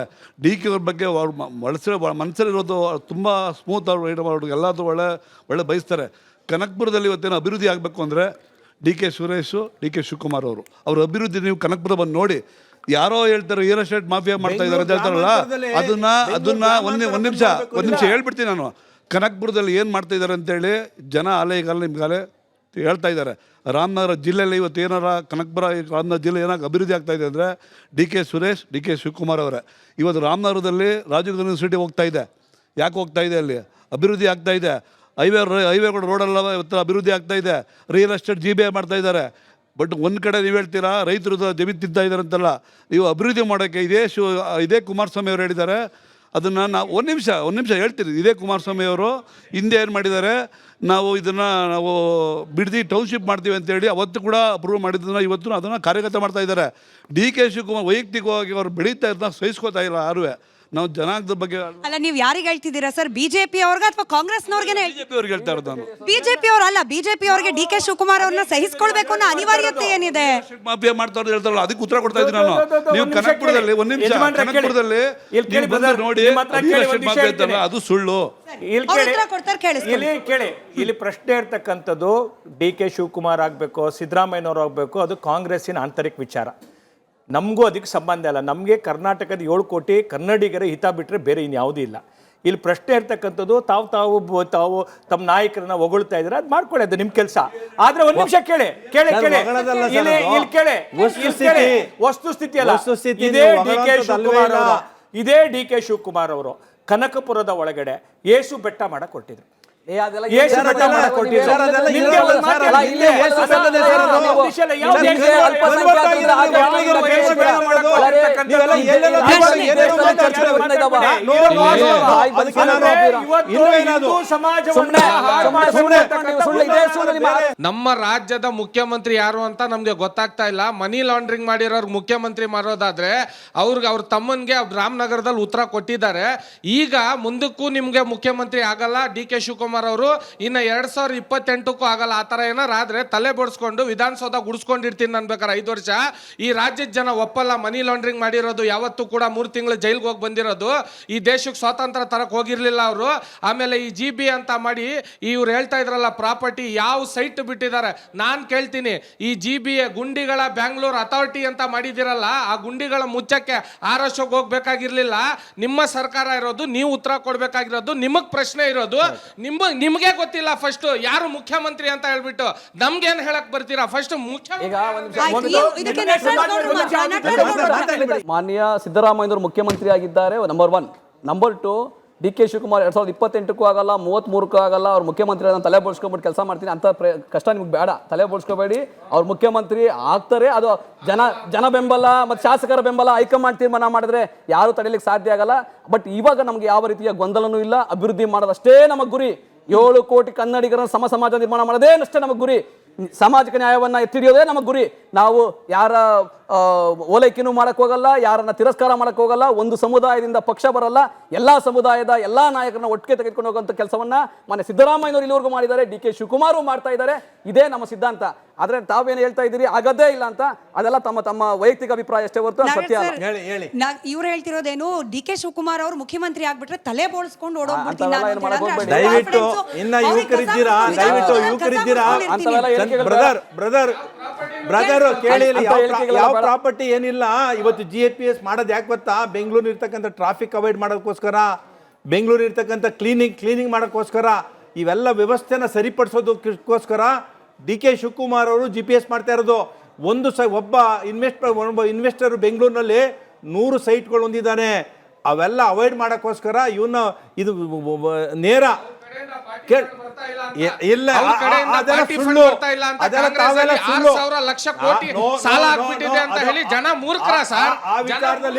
ಆ ವಿಚಾರದಲ್ಲಿ ಎಲ್ಲ ಸುಳ್ಳು ನೀವು ಮಾತಾಡ್ತಾ ಇದ್ದೀರಾ. ನೀವು ಯಾವುದು ಕೂಡ ಆ ಕೆಲಸ ಮಾಡಕ್ ಹೋಗ್ಬೇಡಿ. ನೀವಿನ ಯುವಕರಿದ್ದೀರಾ. ನೋಡಿ, ಪ್ರಜಾಪ್ರಭುತ್ವದಲ್ಲಿ ಮತದಾರನೇ ಪ್ರಭು. ನೀವು ಅರ್ಥ ಮಾಡ್ಕೋಬೇಕು. ಯಾವುದೇ ಕಾರಣದಿಂದ 2026ರಲ್ಲಿ ಡಿ ಕೆ ಶಿವಕುಮಾರ್ ಅವರ ಮುಖ್ಯಮಂತ್ರಿ ಆಗಕ್ಕೆ ಯಾರು ತಡೆಯಕ್ಕೆ? ನಾಗರಾಜ್ ಸರ್, ಎಲ್ಲರ ವಿಶ್ವಾಸ ಗಳಿಸುವಲ್ಲಿ ಇನ್ನೂ ಕೂಡ ಡಿ ಕೆ ಶಿವಕುಮಾರ್ ಅವರು ಯಶಸ್ವಿ ಆಗಿಲ್ಲ. ಈಗ ವಿಶ್ವಾಸ ತಿಂಡಿ ತಿನ್ನುವಂತ ವ್ಯವಸ್ಥೆ ಮಾಡ್ತಾ ಇದ್ದಾರೆ. ಎಲ್ಲಾ ಮಂತ್ರಿಗಳು ಕೂಡ ಜೊತೆನಲ್ಲಿ ಇವತ್ತು ಸತೀಶ್ ಜಾರಕಿಹೊಳಿ ಇರ್ಬೋದು, ನಮ್ಮ ಜಮೀರ್ ಅಹಮದ್ ಅವರು ಇರ್ಬೋದು, ನಮ್ಮ ಇವರು ಪವರ್ ಮಿನಿಸ್ಟರ್ ಆಗಿರ್ತಕ್ಕಂಥ ಜಾರ್ಜ್ ಅವರು ಇರ್ಬೋದು, ಎಲ್ಲರನ್ನೂ ಕೂಡ ಮಂತ್ರಿಗಳನ್ನ ಭೇಟಿ ಮಾಡಿ, MB ಪಾಟೀಲ್ ಇರ್ಬೋದು, HK ಪಾಟೀಲ್ ಅವರು ಇರ್ಬೋದು, ಎಲ್ಲರನ್ನೂ ಕೂಡ ಒಂದು ಸಮಾಧಾನಕರವಾದಂಥ ಮಾತನಾಡಿ ಜೊತೆಲಿ ಕರ್ಕೊಂಡು ಹೋಗುವಂಥ ಕೆಲಸ ಮಾಡ್ತಾ ಇದ್ದಾರೆ. 26ಕ್ಕೆ ಡಿ ಕೆ ಶಿವಕುಮಾರ್ ಮುಖ್ಯಮಂತ್ರಿ. ಇಲ್ಲ ಸರ್, ನೀವು ನೋಡಿದ್ರೋ ಎಲ್ಲೋ ಗೊತ್ತಿಲ್ಲ, ಸತೀಶ್ ಜಾರಕಿಹೊಳಿ ಅವರು ಡಿ ಕೆ ಶಿವಕುಮಾರ್ ಅವ್ರನ್ನ ಮೀಟ್ ಮಾಡಿದ್ರು. ಅದಾದ್ಮೇಲೆ ಶಾಸಕರ ಭವನದಲ್ಲಿ ಹೋಗಿ ಪ್ರತ್ಯೇಕವಾಗಿ ಲಂಚ್ ಮೀಟಿಂಗ್ ಮಾಡಿದ್ರು ಸರ್. ಅಲ್ಲಿ ಎಲ್ಲ ಸರಿ ಹೋಗಿಲ್ಲ ಅಂತ. ಏನಿಲ್ಲ ಮೇಡಮ್. ಮಹೇಶ್ ಸರಿ ಕೇಳ್ತಾ ಇದ್ದೀನಿ. ಶೋಭಾ ಕರಂದ್ಲಾಜೆ ಅವರು ಮೊದಲಿನ ಸಾರಿ MLA ಆದಾಗ ಅವರನ್ನು ಮಿನಿಸ್ಟ್ರು ಮಾಡಿದ್ರು. ಅವಾಗ ಕುರ್ಚಿ ಜಗಳ ಇರಲಿಲ್ವಾ? ಇತ್ತಲ್ವಾ? ಆಮೇಲೆ CM ಸ್ಥಾನದಿಂದ ಯಡಿಯೂರಪ್ಪ ಅವರು ಇಳಿಬೇಕು ಅಂತ ಹೇಳಿದ್ರು. ಅವಾಗ ಅವ್ರು ಡಿಮ್ಯಾಂಡ್ ಇಟ್ಟರು, ಶೋಭಾ ಕರಂದ್ಲಾಜೆಗೆ ಸೆಂಟ್ರಲ್ ಮಿನಿಸ್ಟರ್ ಮಾಡಿದ್ರೆ ಮಾತ್ರ ನಾನು ಕುರ್ಚಿಯಿಂದ ಇಳಿತೇನೆ ಅಂತ. ಅದು ನಿಮ್ಮ ಕುರ್ಚಿ ಜಗಳ ಅಲ್ವಾ? ಮತ್ತು ಕುಮಾರಸ್ವಾಮಿ ಅವರು, ಯಡಿಯೂರಪ್ಪ ಅವರು ಮೈತ್ರಿ ಸರ್ಕಾರ ಮಾಡಿದಾಗ, ನೀವು ಮೈತ್ರಿ ಸರ್ಕಾರದಲ್ಲಿ ಇವರು ಕುಮಾರಸ್ವಾಮಿ ಅವರು ಇದು CM ಆಗಿದ್ರು, ಇವರು ಡೆಪ್ಟಿ CM ಆಗಿದ್ರು. ಅವಾಗ ಕುರ್ಚಿ ಜಗಳ ಆಗಲಿಲ್ವಾ? ನಂತರ ಅದು ಇದು ಸರ್ಕಾರ ಹೊಡೆದಿಲ್ವಾ?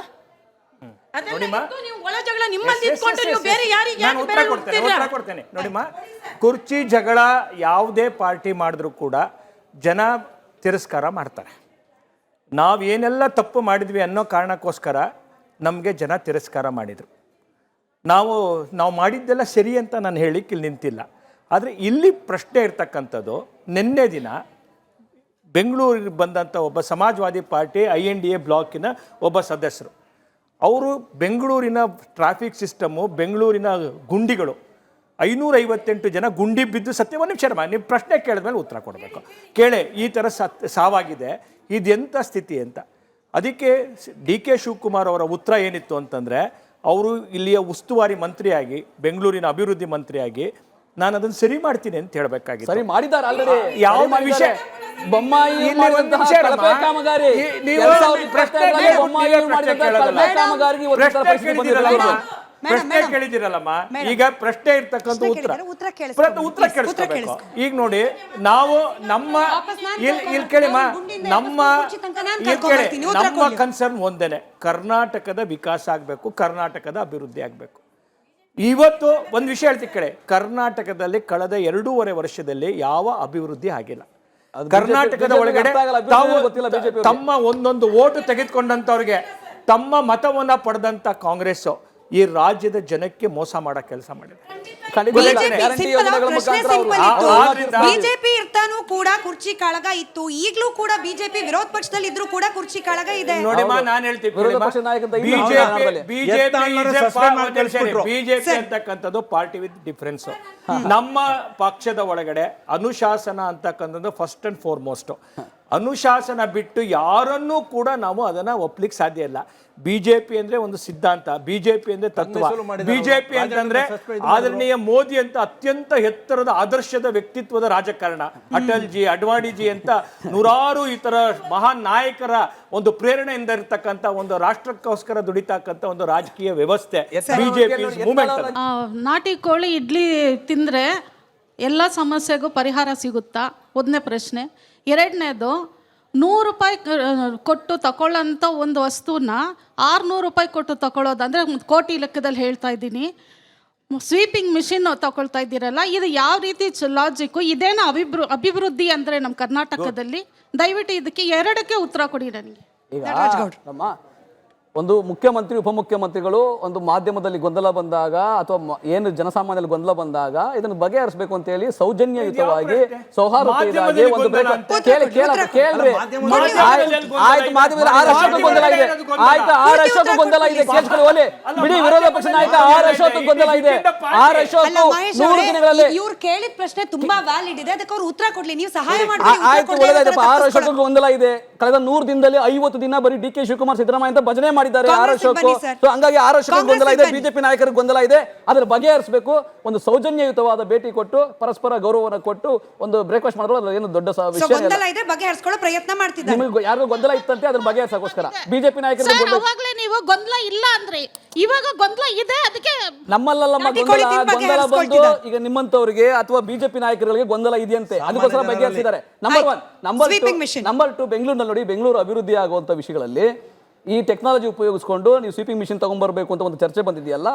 ಇದಕ್ಕೆ ಯಾರು ತೆಗೆದುಕೊಂಡು ಪರ್ಚೇಸ್ ಮಾಡಿದ್ರೆ ಅದಕ್ಕೆ ಏನು ಕಾಸ್ಟ್ ಆಗುತ್ತೆ, ಅದ್ರ ನಿರ್ವಹಣೆಗೆ ಏನು ಕಾಸ್ಟ್ ಆಗುತ್ತೆ, ಎಷ್ಟು ಮ್ಯಾನ್ ಪವರ್ ಬೇಕಾಗುತ್ತೆ, 3 ವರ್ಷಗಳಲ್ಲಿ ಎಷ್ಟು ಕಾಸ್ಟ್ ಆಗುತ್ತೆ, 6 ವರ್ಷಗಳಿಗೆ ಎಷ್ಟು ಖರ್ಚಾಗುತ್ತೆ ಅಂತ ಲೆಕ್ಕ ಹಾಕಿ ಅದನ್ನ 6 ವರ್ಷಗಳ ಕಾಲದ ಒಂದು ಬಜೆಟ್ ಅಂತ ಮಾಡಿರ್ತಾರೆ. ಹಂಗಾಗಿ ಅದು ವೈಜ್ಞಾನಿಕವಾಗಿ ಒಂದು ಅದು ಕರೆಕ್ಟ್ ಆಗಿ ಆಗುತ್ತೆ ಅನ್ನೋದಾದ್ರೆ ಮಾತ್ರ ಅಧಿಕಾರಿಗಳು ಅದು ಒಪ್ಪಿಗೆ ಬರುತ್ತೆ, ಅದರ್ವೈಸ್ ಅದನ್ನ ಮುಂದುವರಿಸ್ತಾರೆ. I am sorry to say this, Nataraj ಗೌಡ್ರೆ, ಅದು ಯಾರು ಮಾತ್ ಮಾಡಿದ್ರೋ ಗೊತ್ತಿಲ್ಲ, 10ನೇ ಕ್ಲಾಸಲ್ಲಿ ಕಾಪಿ ಮಾಡಿ ಪಾಸ್ ಆಗಿದ್ದವರು ಅನ್ಸುತ್ತೆ. ಕೊಂಡ್ಕೊಂಡಾಗ ಎಷ್ಟು ಲೆಕ್ಕ, ಅದನ್ನ ಮೇಂಟೈನ್ ಮಾಡ್ಲಿಕ್ಕೆ ಮಾಡ್ತಿರೋದು ಎಷ್ಟು ಲೆಕ್ಕ ಗೊತ್ತಾಗದೆ ಇರೋ ಬೇಸಿಕ್ ಮ್ಯಾನ್ ಪವರ್ ಏನ್ ಬೇಕಾಗುತ್ತೆ, ನಿರ್ವಹಣೆಗೆ ಎಷ್ಟು ಖರ್ಚಾಗುತ್ತೆ, ಯಾವುದಿಲ್ಲ. ಈಗ ಯಾರು ಮಾಫಿಯಾದವರಿದ್ದಾರೆ, ಆ ಮಾಫಿಯಾದವರು ಪಾಸ್ ಆಗಿ ಬಂದವರು ಲಂಚ ಕೊಟ್ಬಿಟ್ಟು ಕೂತಿರೋ ಅಧಿಕಾರಿಗಳು ಮಾತ್ರ ಹಿಂಗ್ ಮಾಡ್ಲಿಕ್ಕೆ ಸಾಧ್ಯ ಸರ್. ಅದನ್ನ ಮಾನಿಟರ್ ಮಾಡಬೇಕಾಗಿದ್ದು ಕಾಂಗ್ರೆಸ್ ಸರ್ಕಾರದ ಕರ್ತವ್ಯ. ಸರ್ಕಾರ ಮಾಡ್ತಾ ಇದೆ ನೋಡಿ. ಅದಕ್ಕೆ ಮೆಷಿನ್ಗೆ ಎಷ್ಟು ಕಾಸ್ಟ್ ಆಗುತ್ತೆ, ನಿರ್ವಹಣೆಗೆ ಏನು ಖರ್ಚಾಗುತ್ತೆ, ಅದೆಲ್ಲ ಲೆಕ್ಕಾಗಿ, ಮ್ಯಾನ್ ಪವರ್ಗೆ ಏನು ಖರ್ಚಾಗುತ್ತೆ ಅದೆಲ್ಲ ಲೆಕ್ಕ ಹಾಕಿ ಅದನ್ನ ತೀರ್ಮಾನ ಮಾಡಿ. ಇನ್ನೊಂದ್ಸತಿ ಹೋಗ್ಬಿಟ್ಟು ನೋಡಿ. ಆಯ್ತು. ನಮಸ್ತೆ ಮೇಡಮ್, ನಮ್ಮ ಹೆಸರು ಸರ್ಲಾ ಅಂತ ಅಂದ್ಬಿಟ್ಟು. ಇವ್ರ ಕಿತ್ತಲಾಟದಲ್ಲಿ ಜನ ಏನು ಇದು ಮಾಡ್ತಾರೆ ಮೇಡಮ್, ಈಗ ಬಡ ಕುಟುಂಬದಲ್ಲಿ 5,000 ಜನಗೆ ಕರೆಂಟೇ ಇಲ್ಲ. ಈಗ ಹೊಸ ಮನೆಗಳು ಕಟ್ಟಿದ್ದಾರೆ, ಅದಕ್ಕೆ ವರ್ಷಾನ್ಗಟ್ಲೆ ಕರೆಂಟ್ಗಳೇ ಕೊಟ್ಟಿಲ್ಲ. ಅವರು ಪಾಪ ಒಂದು ಲೋನ್ ಹಾಕಿ ಮಾಡಿರ್ತಾರೆ, ಬಾಡಿಗೆ ಬಂದರೆ ಲೋನ್ ಕ್ಲಿಯರ್ ಮಾಡೋಕ್ಕೆ ಮಾಡಿರ್ತಾರೆ, ಅವ್ರಿಗೆಲ್ಲ ಕರೆಂಟ್ಗಳೇ ಕೊಟ್ಟಿಲ್ಲ ಮೇಡಮ್. ಈಗ ಬಡವರು ಏನು ಮಾಡಬೇಕು ಇದಕ್ಕೆ? ಇಲ್ಲ, ಈಗ ಒಂದು ಈ ಗೃಹ ಜ್ಯೋತಿಯಿಂದ ತಗೊಂಡು ಬಂದು 1,62,00,000 ಕುಟುಂಬಗಳಿಗೆ ಉಚಿತವಾಗಿ ವಿದ್ಯುತ್ ಅನ್ನು ಕೊಡ್ತಾ ಇರ್ತಾ ಯಾವ್ದಾದ್ರು ಸರ್ಕಾರ ಇಡೀ ದೇಶದಲ್ಲಿ ಕರ್ನಾಟಕ ಕಾಂಗ್ರೆಸ್ ಸರ್ಕಾರ ಮಾತ್ರ. ಇನ್ನ ನೀವು ಯಾರಿಗೋ ಇದು OC/CC ಅದೆಲ್ಲ ಏನಿದೆ ಅದನ್ನ ಆಲ್ರೆಡಿ ತೀರ್ಮಾನ ಮಾಡಿ ಆಗಿದೆ. 30-40 ಸೈಟ್ಗಳಲ್ಲಿ ಯಾವುದೇ ರೀತಿಯಾಗಿ ಅನುಮತಿ ಇಲ್ಲದೆ 3 ಫ್ಲೋರ್ ಮನೆಗಳನ್ನ ಕಟ್ಕೋಬಹುದು. ಅದಕ್ಕೆ ಅವರು ವಿದ್ಯುತ್ ಕೊಡ್ತಾರೆ, ಯಾವ ರೀತಿಯಾಗಿ ತೊಂದರೆ ಇಲ್ಲ. ಅಲ್ಲಿ ನೀವು ಕಾನೂನು ಬಾಹಿರವಾಗಿ, ಎಲ್ಲಿ ನಿಯಮ ಬಾಹಿರವಾಗಿ ನಕ್ಷೆಯನ್ನು ತಗೊಳ್ದಲ್ಲೇ ಇರ್ತದೆ ಅಂತ ಮಾತ್ರ ತೊಂದರೆ ಆಗುತ್ತೆ. ಬಿಟ್ರೆ ನನಗ್ ಗೊತ್ತಿಲ್ಲ ಸರ್, 1,62 ಲಕ್ಷ ನೀವು ಕುಟುಂಬಗಳಿಗೆ ಕಾನೂನು ಬಾಹಿರ ಅಂತಿದ್ದೀರಿ. ಅವ್ರು ಉಚಿತವಾಗಿ ಕಟ್ಟಿದೆ ಅಲ್ಲಲ್ಲ, ವಿದ್ಯುತ್. ಕೇಳಿ, ನಮಗಲ್ಲ. ಅವ್ರು ಕೇಳಿದವ್ರು ಸಿದ್ದರಾಮಯ್ಯನವರು ಹೊಸದಾಗಿ ಕಟ್ಟಿರೋ ಮನೆಗೇನೆ ಕನೆಕ್ಷನ್ ಸಿಕ್ಕಿಲ್ವಂತ. ಸಿಗುತ್ತೆ, ಅನುಮತಿ ಕೊಡ್ತಾರೆ ಸರ್ಕಾರ, ಅದೊಂದು ವ್ಯವಸ್ಥೆ ಇದೆ, ಅನುಮತಿ ಸಿಗುತ್ತೆ, ಅವ್ರಿಗೂ ಸಿಗುತ್ತೆ, ನಿಮ್ಗೂ ಸಿಕ್ಕಿದೆಯಲ್ಲ. ಅವ್ರೇನಾದ್ರೂ ನಿಯಮ ಬಾಹಿರವಾಗಿ ಕಟ್ಬಿಟ್ರೆ ಅನ್ನೋ ಅನುಮಾನ ಬಂತ ಅಷ್ಟೇ. ಕೇಳಿ, ಅವ್ರಿಗೂ ಸಿಗುತ್ತೆ. ಆಮೇಲೆ ಬಿಜೆಪಿಯ ಎಲ್ಲಾ ಕಾರ್ಯಕರ್ತರು ಕೂಡ ಉಚಿತವಾಗಿ ವಿದ್ಯುತ್ ಕೊಟ್ಟಿದ್ದಾರೆ. 1,62 ಲಕ್ಷ ಕುಟುಂಬಗಳಲ್ಲಿ ಬಿಜೆಪಿ ಕಾರ್ಯಕರ್ತರು ಇದ್ದಾರೆ, ಬಿಜೆಪಿ ನಾಯಕರು ಇದ್ದಾರೆ, ಮಹೇಶ್ ಇದ್ದಾರೆ, ಜೆಡಿಎಸ್ ಕಾರ್ಯಕರ್ತರು ಇದ್ದಾರೆ, ಜನಸಾಮಾನ್ಯರೆಲ್ಲರಿಗೂ ಇದ್ದಾರೆ. 15 ವರ್ಷದಿಂದ ಕಾಂಗ್ರೆಸ್ 23 ರಾಜ್ಯದಲ್ಲಿತ್ತು. ಈ ಕೇವಲ 3 ರಾಜ್ಯದಲ್ಲಿ ಬರೆಯಕ್ಕೆ ಕಾರಣ ಏನು? ಕಾಂಗ್ರೆಸ್ ಹೇಳ್ಬೇಕು ಇದಕ್ಕೆ. ಅಷ್ಟು ಬೇಡಿ ಸಾಕ್ಬೇಡಿ. ಅವ್ರು ಹಿಂದೂ ಅಂತೇಳಿ 23 ಬಂದ್ರು, ನೀವು ಮುಸ್ಲಿಂ ಅಂತ 3 ಬಂದಿಳಿದ್ರಿ. ಈಗ ನೋಡ್ರಿ, ಚುನಾವಣೆಗಳು ಸೋಲ್ತವೆ ಗೆಲ್ತವೆ. ಕಳೆದ 10 ವರ್ಷಗಳಲ್ಲಿ ಬಿಜೆಪಿ ತಾವು ಏನು ಅಧಿಕಾರಕ್ಕೆ ಬಂದಿದ್ದಾರೆ, ತಮ್ಮ ಅಜೆಂಡಾಗಳನ್ನ ಇಟ್ಕೊಂಡು ಜನರ ಭಾವನೆಗಳನ್ನ ಕೆರಳಿಸಿ ಕೋಮುವಾದ ಮಾಡಿಕೊಂಡು, ನೀವು ಬಾಬರಿ ಮಸೀದಿಯಿಂದ ಇಟ್ಕೊಂಡು ಇಲ್ಲಿವರೆಗೂ ಕೂಡ ಎಲ್ಲೆಲ್ಲಿ ಅವ್ರು ಎಂಟ್ರಿ ಮಾಡ್ತಿದ್ದಾರೆ, ಕೋಮು ದೊಳ್ಳೂರಿ ಬಿತ್ತಿ ಧ್ರುವೀಕರಣ ಮಾಡಿ ಚುನಾವಣೆ ಗೆದ್ದಿದ್ದಾರೆ. ಆಮೇಲೆ ಕಳೆದ 10 ವರ್ಷಗಳಲ್ಲಿ ಅವರು ಎಲ್ಲೆಲ್ಲಿ ಇಡಿ IT ದುರುಪಯೋಗ ಮಾಡಿಕೊಂಡು ಹಣವನ್ನು ಸಂಗ್ರಹ ಮಾಡಿ ಮತ ಚೋರಿನೂ ಕೂಡ ಮಾಡಿದ್ದಾರೆ, ಮತ ಖರೀದಿನೂ ಕೂಡ ಮಾಡಿದ್ದಾರೆ, ಅಕ್ರಮವಾಗಿ ಎಲೆಕ್ಷನ್ಗಳನ್ನ ಮಾಡ್ತಿದ್ದಾರೆ.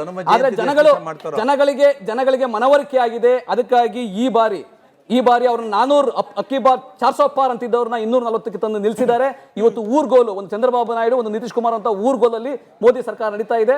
ಮುಂದೆ 2029ಕ್ಕೆ ಆ ಸರ್ಕಾರ ವಿರೋಧ ಪಕ್ಷದಲ್ಲೂ ಕೂಡ ಇರೋದಿಲ್ಲ, ಕಾಂಗ್ರೆಸ್ ಅಧಿಕಾರಕ್ಕೆ ಬರುತ್ತೆ. ಅಥವಾ ಕಾಂಗ್ರೆಸ್ ಬಗ್ಗೆ ಪ್ರಶ್ನೆ ಕೇಳಿದ್ರು ಸರ್, ನೀವು ಬಿಜೆಪಿ ಬಗ್ಗೆ ಇಷ್ಟೊತ್ತು ಹೇಳಿದ್ರಿ, ಕಾಂಗ್ರೆಸ್ ಬಗ್ಗೆ ಒಂದು ವಾಕ್ಯದಲ್ಲಿ ಹೇಳ್ಬಿಡಿ ಸರ್. ಉಳಿದಿರೋದು 3 ರಾಜ್ಯ, ಅದರಲ್ಲಿ ಗಟ್ಟಿಯಾಗಿರೋದು ಕರ್ನಾಟಕ, ಇದನ್ನಾದ್ರೂ ಉಳಿಸ್ಕೊಳ್ತೀರಾ ಇಲ್ವಾ ಅನ್ನೋದು ಪ್ರಶ್ನೆ. ಇದು ಉಳಿತದೆ. ಇನ್ನು 20 ವರ್ಷಗಳ ಕಾಲ ಕಾಂಗ್ರೆಸ್ಸೇ ಅಧಿಕಾರದಲ್ಲಿ ಇರ್ತದೆ ಕರ್ನಾಟಕದಲ್ಲಿ. ಆದ್ರೆ ಬಿಜೆಪಿ ಯಾವತ್ತು ಅಧಿಕಾರಕ್ಕೆ ಬರೋದಿಲ್ಲ ಕರ್ನಾಟಕದಲ್ಲಿ. ಎರಡನೇ ವಿಷಯ ಏನಂದ್ರೆ, ಕಾಂಗ್ರೆಸ್ ಅಧಿಕಾರ ಇಲ್ಲದಿರಲಿ ಜನಪರವಾಗಿ ಈ ದೇಶದ ಸಂವಿಧಾನ, ಇದು ಪ್ರಜಾಪ್ರಭುತ್ವ, ಸಮಾಜವಾದ, ಜಾತ್ಯತೀತವಾದವನ್ನ ಹೋರಾಟ ಮಾಡಲಿಕ್ಕೆ, ಅದನ್ನು ಉಳಿಸ್ಲಿಕ್ಕೆ ಹೋರಾಟ ಮಾಡ್ತಾನೆ ಇರ್ತದೆ. ದಿನ ಬೆಳಗಾದ್ರೆ ಇವರು ಜಗಳದಲ್ಲಿ ಕೆಲವೊಂದು ಬೆಳವಣಿಗೆಗಳೆಲ್ಲ ಹಾಗೇ ನಿಂತೋಗಿದೆ. ಇವಾಗ ಸಮೀಕ್ಷೆ ಮಾಡಿದ್ರಿ ನೀವು, OBC ಸಮೀಕ್ಷೆ ಎಲ್ಲ ಮಾಡಿದ್ರಿ, ಅದ್ರ ಹಳ್ಳ ಬಿದ್ದೋಯ್ತು. ಹೋದ್ಸತ್ತು ಮುಂಚೆ ಕಾಂತರಾಜ್ ಅವರ ಇದು ಕೂಡ ಬಂತು, ಆದರೆ ಅದನ್ನ ನೀವು ಜನರಿಗೆ ತಲುಪಿಸಲೇ ಇಲ್ಲ. ಅದು ಒಂದು 185 ಕೋಟಿ ಅದು ವೇಸ್ಟ್ ಆಯಿತು. ಆಗ ಈಗ ಮತ್ತೆ ಒಂದು 200 ಕೋಟಿ ಖರ್ಚು ಮಾಡಿ ಅದನ್ನೆಲ್ಲ ಸಮೀಕ್ಷೆ ಮಾಡಿದ್ರಿ. ಅದು ಏನೋ ಟಾರ್ಗೆಟ್ ಕೊಟ್ಟಿದ್ರು ನಿಮಗೆ, ರಾಹುಲ್ ಗಾಂಧಿ ಅವರು ಇಷ್ಟೇ ದಿನದಲ್ಲೇ ಇದು ಮುಗಿಸ್ಬೇಕು ಅಂತ. ಪಾಪ ಆ ಟೀಚರ್ಸ್ಗಳ ಮೇಲೆ ದಬಾ ಹಾಕಿ ಏನೋ ಮಾಡಿ ಅದನ್ನ ಒಂದು ರಿಪೋರ್ಟ್ ತೊಗೊಂಡ್ರಿ. ಬಟ್ ಅದನ್ನು ಹಾಗೆ ಹಳ್ಳ ಹಿಡಿದೋಯ್ತಲ್ಲ ಸರ್. ಇಲ್ಲ, ಅದು ಹಳ್ಳ ಹಿಡಿದಿಲ್ಲ. ಅದು ಹೌದು, ಹಳ್ಳ ಗೊತ್ತಿಲ್ಲ. ಯಾವ ವಾಟ್ಸ್ಆಪ್ ಇನ್ಸ್ಟಾಲ್ ನೋಡಿದ್ರೆ ಗೊತ್ತಿಲ್ಲ, ಅದು ಯಾವ ವಾಟ್ಸ್ಆಪ್ ಅಲ್ಲಿ ನೋಡಿದ್ರೆ ಗೊತ್ತಿಲ್ಲ, ಅದು ಯಾವ ಹಳ್ಳ ನೋಡಿಲ್ಲ, ಅದು ಯಾವ ಹಳ್ಳ ನೋಡಿಲ್ಲ. ನೋಡಿ, ಸಾಮಾಜಿಕ, ಶೈಕ್ಷಣಿಕ, ಆರ್ಥಿಕ ಸಮೀಕ್ಷೆ ಅನ್ನೋದು ಏನ್ ಮಾಡ್ತಾರೆ ಅಂದ್ರೆ, ಸಮಾಜ ನಿರ್ಮಾಣ ಆಗಬೇಕು, ಯಾರು ಅವಕಾಶ ವಂಚಿತರಾಗಿದ್ದಾರೆ ಅವರಿಗೆ ಒಳ್ಳೆಯ ಯೋಜನೆಗಳು ತಂದು ಅವಕಾಶಗಳನ್ನ ಕೊಡಬೇಕು ಅಂತ ಹೇಳಿ ಇದರಿಂದ ಮಾಡಿರ್ತಕ್ಕಂಥದ್ದು ಈ ಸಮೀಕ್ಷೆಯನ್ನ ಅದನ್ನ ರಿಸೀವ್ ಮಾಡಿಕೊಂಡು ಸರ್ಕಾರ ಅದನ್ನ ಇಂಪ್ಲಿಮೆಂಟ್ ಮಾಡೇ ಮಾಡುತ್ತೆ. ಬಿಜೆಪಿ ಅವರು ತಿಪ್ಪರ್ಲಾಗ ಹಾಕಿದ್ರು ಕೂಡ, ನಾಗಪುರ ವಿರೋಧ ಮಾಡಿದ್ರು ಕೂಡ ಇದನ್ನ ಇಂಪ್ಲಿಮೆಂಟ್ ಮಾಡೇ ಮಾಡ್ತೀವಿ. ಇವ್ರು ಏನು ಈ ಸಮೀಕ್ಷೆ ಮಾಡಿದ್ರು, ಆ ಸಮೀಕ್ಷೆ ಮಾಡಿ ಏನು ಕನಸನ್ನ ಬೆತ್ತಿದ್ರು ಹಿಂದುಳಿದವರಿಗೆ, ಅದಕ್ಕೆ ಬೆನ್ನಿಗೆ ಚೂರಿ ಹಾಕೋ ಕೆಲಸ ಆಯ್ತು. ತೆಲಂಗಾಣದ ಒಳಗಡೆ ಇವರು ಇದೇ ತರ ಸಮೀಕ್ಷೆ ಮಾಡಿ 42% OBC ಕೊಡಬೇಕು ಅಂತ ಮಾಡಿದ್ರು. ಅದು ಸಿಂಧು ಆಯ್ತಾ? ಹೈಕೋರ್ಟ್, ಸುಪ್ರೀಂ ಕೋರ್ಟ್ ಇವ್ರದ್ದು ಏನ್ ಮಾಡಿದ್ರು, ಇವ್ರದ್ದು ಜುಮ್ಲಾ ಮಾಡಿದ್ರು, ಅದನ್ನ ರಿಜೆಕ್ಟ್ ಮಾಡ್ತಾರೆ. ಕರ್ನಾಟಕದ ಒಳಗಡೆ ಅವ್ರು ಕೇಳಿರ್ತಕ್ಕಂಥದ್ದು ಬಹಳ ವ್ಯಾಲಿಡ್ ಪಾಯಿಂಟ್. ಕರ್ನಾಟಕದ ಒಳಗಡೆ ಕೂಡ ಇವ್ರು ಯಾವುದೇ ರೆಕಮೆಂಡೇಶನ್ ಸಂವಿಧಾನದ ಆಶಯದೊಳಗಡೆ ಬರೋದಿಲ್ಲ. ಸರಿ, 50% ಕ್ರಾಸ್ 9th ಶೆಡ್ಯೂಲ್ ಒಳಗಡೆ ಬರಬೇಕಾಗಿರ್ತಕ್ಕಂಥದ್ದು ಯಾವ ಬದ್ಧತೆ ಇದೆ ಇವರಿಗೆ? ನಾಗರಾಜ್ ಅವರೇ, ಇದು ಒಂದು ಆತಂಕ ಇದೆ. ನಮ್ಮ ಇದೇ ಮಹಾಭಾರತ ಕಾರ್ಯಕ್ರಮದಲ್ಲಿ ಅನೇಕ ಹಿಂದ ಸಮಾಜದ ಮುಖಂಡರು ಕೂಡ ಬಂದು ಅವ್ರು ಏನ್ ವ್ಯಕ್ತಪಡಿಸ್ತಿದ್ರು ಅಂದ್ರೆ, ಸಿದ್ದರಾಮಯ್ಯನವರು ಅಧಿಕಾರದಲ್ಲಿ ಇದ್ರೆ ಮಾತ್ರ ಈ ಸಮೀಕ್ಷೆಗಳು ಟೇಬಲ್ ಆಗ್ಲಿಕ್ಕೆ ಸಾಧ್ಯ ಆಗುತ್ತೆ. DK ಶಿವಕುಮಾರ್ ಅವರು ಇದ್ರ ವಿರುದ್ಧವಾಗಿ ಸಹಿ ಹಾಕಿದವರು ಈಗ ಮರು ಸಮೀಕ್ಷೆ ಆದ್ರೂ ಕೂಡ ಅದ್ರ ವಿರುದ್ಧವಾಗಿ ನಿಲ್ತಾರೆ ಅನ್ನೋ ಭಯ ನಮಗಿದೆ. ಈ ಕಾರಣಕ್ಕೋಸ್ಕರ ಸಿದ್ದರಾಮಯ್ಯನವರು ಮುಂದುವರಿಬೇಕು. DK ಶಿವಕುಮಾರ್ ಅವರು ಬಂದ್ರು ಅಂದ್ರೆ ಸಮೀಕ್ಷೆ ಮತ್ತೊಮ್ಮೆ ಕಸದ ಬುಟ್ಟಿಗೆ ಸೇರುತ್ತೆ ಅನ್ನೋ ಭಯ ಇದೆ. ಯಾವುದೇ ಕಾರಣದಿಂದಲೂ DK ಶಿವಕುಮಾರ್ ಮುಖ್ಯಮಂತ್ರಿ ಆದರೆ ಕಸದ ಬುಟ್ಟಿಗೆ ಸೇರುವಂಥದ್ದಲ್ಲ. ಇದಕ್ಕೆ ನಾವು 2019ರಲ್ಲಿ ಒಂದು ಏನು ಕೇಂದ್ರ ಸರ್ಕಾರ, ಇದೇ BJP ಸರ್ಕಾರ ಸಂವಿಧಾನ ತಿದ್ದುಪಡಿ ಮಾಡಿದೆ. 50%ಗಿಂತ ಜಾಸ್ತಿ ಮೀಸಲಾತಿ ಕೊಡಕೂಡ್ದು ಅಂತೇಳಿ ಸುಪ್ರೀಂ ಕೋರ್ಟ್ ಆರ್ಡರ್ ಇದ್ದರೂ ಕೂಡ ಒಂದು ಸಮಾಜಕ್ಕೆ 10% ಕೊಟ್ಟಿದ್ದಾರೆ. ಈ ರಾಜ್ಯದಲ್ಲಿ ಇರ್ತಕ್ಕಂಥದ್ದು 3% ಒಂದು ಸಮಾಜ. ಆ ಸಮಾಜಕ್ಕೆ 3% ಕೊಟ್ಬಿಟ್ಟು ನಾವೆಲ್ಲ ಹಿಂದುಳಿದವ್ರಿಗೆ ಇದ್ದೀವಲ್ಲ, ನಾವಿರ್ತಕ್ಕಂಥದ್ದು 15-16%, ಲಿಂಗಾಯತರು ಬೇರೆ ಬೇರೆ ಎಲ್ಲರೂ ಕೂಡ ಸಮಾನತೆ ಸಾರಬೇಕಾದ್ರೆ ನಮಗೆ ಮೀಸಲಾತಿನ ಪ್ರಮಾಣನೇ ಕಮ್ಮಿ ಮಾಡಿದ್ದಾರೆ ಕೇಂದ್ರ ಸರ್ಕಾರ. ರಾಜ್ಯ ಸರ್ಕಾರ ಎರಡು ಹೇಳ್ತೀನಿ ನಾನು. ನಾನು ಮಾತಾಡ್ಬೇಕು, ಮಾತಾಡ್ಲಿಲ್ಲ ನೋಡಿ ಇವಾಗ. ನಾನು ಮಾತಾಡ್ತಾ ಇದ್ದೇನೆ. ನಾನು ಹೋರಾಟ ಮಾಡಿ ಬಂದಿರೋನು ಅದರ ವಿಚಾರದಲ್ಲಿ. ಒಂದು ಸಮಾಜಕ್ಕೆ ವಿಚಾರದಲ್ಲಿ ಇದೇ ಬಿಜೆಪಿಯವರು ವಿರೋಧ ಮಾಡಿದ್ರು. ನೀವು ಯಾಕೆ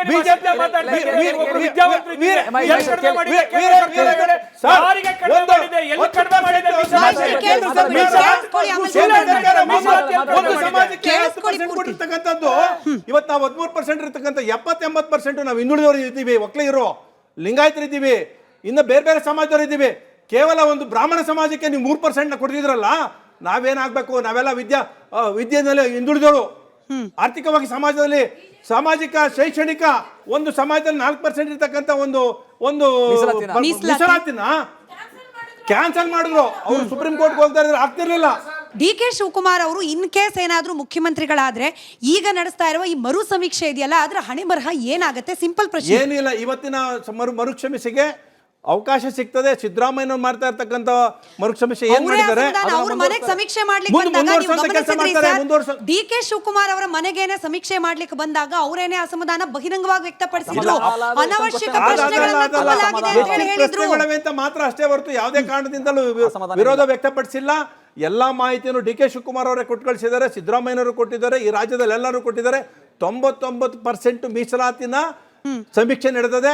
ಇನ್ನು ಕೇವಲ 1 or 2 months ಅಲ್ಲಿ ಅದನ್ನ ಸಮೀಕ್ಷೆ ಹೊರಗಡೆ ಬರ್ತದೆ. ಎಲ್ಲ ಸಮಾಜಕ್ಕೂ ಸಮಾನತೆ ಸಿಗ್ತದೆ. DK ಶಿವಕುಮಾರ್ ಮುಖ್ಯಮಂತ್ರಿ ಆದ್ರೆ ಎಲ್ಲ ಸಮಾಜಕ್ಕೂ ಕೂಡ ಸಮಾನತೆಯನ್ನ ಅವಕಾಶ ಕಲ್ಪಿಸ್ತಾರೆ. ನೋಡಿ, ಇವರು ಒಂದು ಮಾತನ್ನ ಹೇಳಿದ್ರು, ಕೇಂದ್ರ ಸರ್ಕಾರ ಮೀಸಲಾತಿ ಕಡಿಮೆ ಮಾಡಿದೆ ಅಂತ. ಯಾವ ಒಂದೇ ಒಂದು ಸಣ್ಣ ಪರ್ಸೆಂಟ್ ಸಹ ಕೇಂದ್ರ ಸರ್ಕಾರ ಮಾಡಿಲ್ಲ. ಸೂರ್ಯ ಚಂದ್ರ ಇರೋಷ್ಟು ಕಾಲ ಮೀಸಲಾತಿ ಇರುತ್ತೆ. EWS ಅಂತ ಏನಿದೆ, ಈ ದೇಶದ ಒಳಗಡೆ, ಈ ರಾಜ್ಯದ ಒಳಗಡೆ ಇರ್ತಕ್ಕಂಥ ಆರ್ಥಿಕವಾಗಿ ಯಾರೆಲ್ಲ ದುರ್ಬಲರಿದ್ದಾರೆ ಅವ್ರಿಗೆ ಒಂದು ಶ್ರೀರಕ್ಷೆ ಆಗಬೇಕು ಅಂತೇಳಿ ಯಾರಿಗೂ ತೊಂದರೆ ಇಲ್ಲದೆ ಯಾರೆಲ್ಲರೂ ಕೂಡ ಮೀಸಲಾತಿಗೆ ಬದ್ಧರಿದ್ದಾರೆ. ಪೂಜ್ಯ ಬಾಬಾ ಸಾಹೇಬ್ ಅಂಬೇಡ್ಕರ್ ಕೊಟ್ಟಂತ ಏನು ಈ ಸಂವಿಧಾನದ ಆಶಯ ಇದೆ, ಆಶಯದ ಅನುಗುಣವಾಗಿ EWS ಅನ್ನು ಕೊಟ್ಟಿರ್ತಕ್ಕಂಥದ್ದು. ನಿಮ್ಗೆ ಸಿಕ್ಕಿದ ಮೇಲೆ ಬೇರೆಯವರಿಗೆ ಸಿಗಬೇಡಿ ಅಂತ ಹೇಳಿ ಅಧಿಕಾರ ಇದೆ. ನಿಮ್ಗೆ ಒಂದು ವಿಷಯ 97 ಕರ್ನಾಟಕದ ಒಳಗಡೆ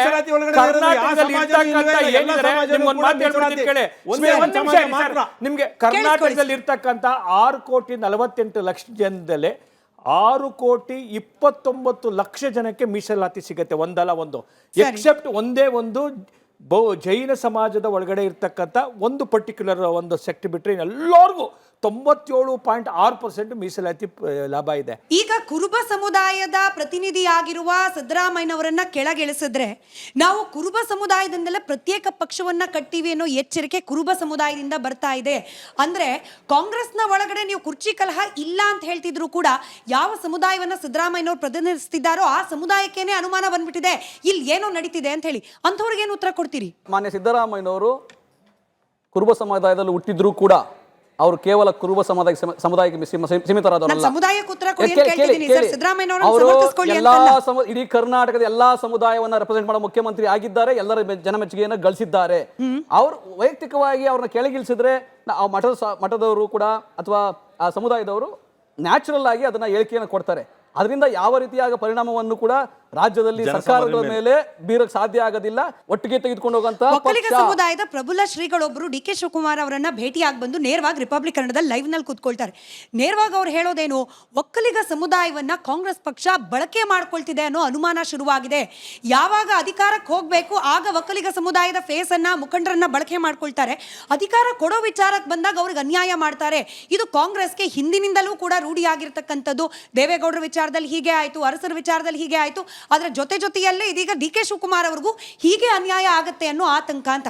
ಶ್ರೀಗಳ ಮಾತು ನಂದಲ್ಲ, ನನಗೆ ವೈಯಕ್ತಿಕ ಪರಮ ಪೂಜ್ಯ ಶ್ರೀಗಳದ ಅದು ವೈಯಕ್ತಿಕವಾದ ಅಭಿಪ್ರಾಯ. ಆದರೆ ಯಾವತ್ತೂ ಕೂಡ ಈ ಅಧಿಕಾರ ಪಡೆಯುವಾಗ ಕೆಲವು ಗೊಂದಲಗಳು ಆಗಿವೆ, ಇಲ್ಲ ಅಂತಲ್ಲ. ಹೆಗಡೆಯವರು ತೊಂದರೆ ಕೊಟ್ಟಂಥ ದೇವೇಗೌಡರಿಗೆ CM ಆಗುವಂಥ ಸಂದರ್ಭದಲ್ಲಿ ನಡೆದಂಥ ಬೆಳವಣಿಗೆ ಇರ್ಬೋದು. ಆಮೇಲೆ ಕುಮಾರಸ್ವಾಮಿಯವರು ಯಡಿಯೂರಪ್ಪನವ್ರ ಜೊತೆಲಿ ಹೋದಂಥ ಸಂದರ್ಭದಲ್ಲಿ ಗೊಂದಲ ಇರ್ಬೋದು, ಇವೆಲ್ಲ ಕೂಡ ಗೊಂದಲ ಇರ್ಬೋದು.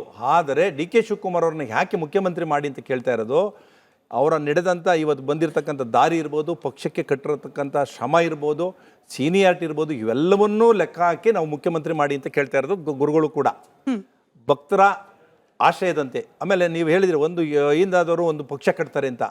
ಯಾರು ಈ ಪಕ್ಷ ಕಟ್ಟಿ ಈ ರಾಜ್ಯದಲ್ಲಿ ಯಾರೂ ಇಂಡಿಪೆಂಡೆಂಟಾಗಿ ಉಳಿದಿಲ್ಲ. ಅದು ಉಳಿದಿರೋದೇ ಏನೋ ಜನತಾದಳ ಸ್ವಲ್ಪ ಮಟ್ಟಿಗೆ ಉಳಿದಿತ್ತು, ಅದನ್ನು ಕೂಡ ನಶಿಸಿ ಹೋಗ್ತಾ ಇದೆ. ಜನತಾದಳನೂ ಕೂಡ ನಶಿಸಿ ಹೋಗ್ತಾ ಇದೆ ಇವತ್ತಿನ ಪರಿಸ್ಥಿತಿಯಲ್ಲಿ. ಅದೇ ಒಂದು ಮುಸ್ಲಿಮ್ಸ್ ಗುರುಗಳು ಬಂದ್ಬಿಟ್ಟು ಮೀಡಿಯಾದಲ್ಲಿ ಮಾತಾಡಿ ನಮ್ಮ ಧರ್ಮದವರಿಗೆ ನೀವು ಸಿಎಂ ಮಾಡಿಲ್ಲ ಅಂತ ಹೇಳಿದ್ರೆ ನಾವುಗಳು ಬೇರೆ ಪಕ್ಷ ಕಟ್ತೀವಿ ಅಂತ ಹೇಳಿದ್ರೆ ಸಿಎಂ ಮಾಡ್ತೀರಾ ಈ ದೇಶ? ಇಲ್ಲ ಮೇಡಮ್, ಅದೇ ಎಲ್ಲೂ ಅವಕಾಶನೇ ಇಲ್ಲ ಅಂತ ನಾನು ಹೇಳ್ತಾ ಇರೋದು. ಅದನ್ನ ಆ ಥರದ ವ್ಯವಸ್ಥೆ ಎಲ್ಲೂ ಇಲ್ಲ. ಜಾತಿ ಬೇಡ ಜಾತಿ ಬೇಡ ಸರ್. ಡಿ.ಕೆ. ಶಿವಕುಮಾರಿಗೆ ಒಬ್ಬರೇ ಗೌಡ್ರಂದೇ ವೋಟ್ ಹಾಕಿ ಗೆಲ್ಸಿದಲ್ಲ, ಎಲ್ಲಾ ಧರ್ಮದವರು ಗೆಲ್ಸಿದ್ದಾರೆ. ದಯವಿಟ್ಟು ಜಾತಿ ವಿಚಾರವಾಗಿ ಇಟ್ಕೊಂಡು ಮಾತಾಡಬೇಡಿ. ನಾವು ಕಾಂಗ್ರೆಸ್ನವರು, ಕಾಂಗ್ರೆಸ್ ವಿಚಾರವಾಗಿ ಇಟ್ಕೊಂಡು ಇದು ವಿರೋಧ ಮಾತು ನಿಮ್ದು. ನಾನು ಮಾತಾಡ್ತಕ್ಕಂಥದ್ದು ಅವ್ರು ಹೇಳಿರೋದು ಸಿದ್ದರಾಮಯ್ಯನವರು ಒಂದು ಪಕ್ಷ ಕಟ್ತಾರೆ ಅಂತಕ್ಕಂಥ ಮಾತನ್ನು ಹೇಳಿದಾಗ ಮಾತ್ರ ಹಿಂದಾದವ್ರು ಕಟ್ತಾರೆ ಅಂತ ಹೇಳಿದಕ್ಕೆ ಮಾತ್ರ ಮಾತಾಡಿದ್ದೀನಿ ಅಷ್ಟೇ ಹೊರತು ಯಾವುದು ಇಲ್ವೇ ಇಲ್ಲ. ಇವ್ರು ಹೇಳಿದಷ್ಟು ಕೂಡ it is individual opinion as a reflect to the entire ಕಮ್ಯುನಿಟಿನ.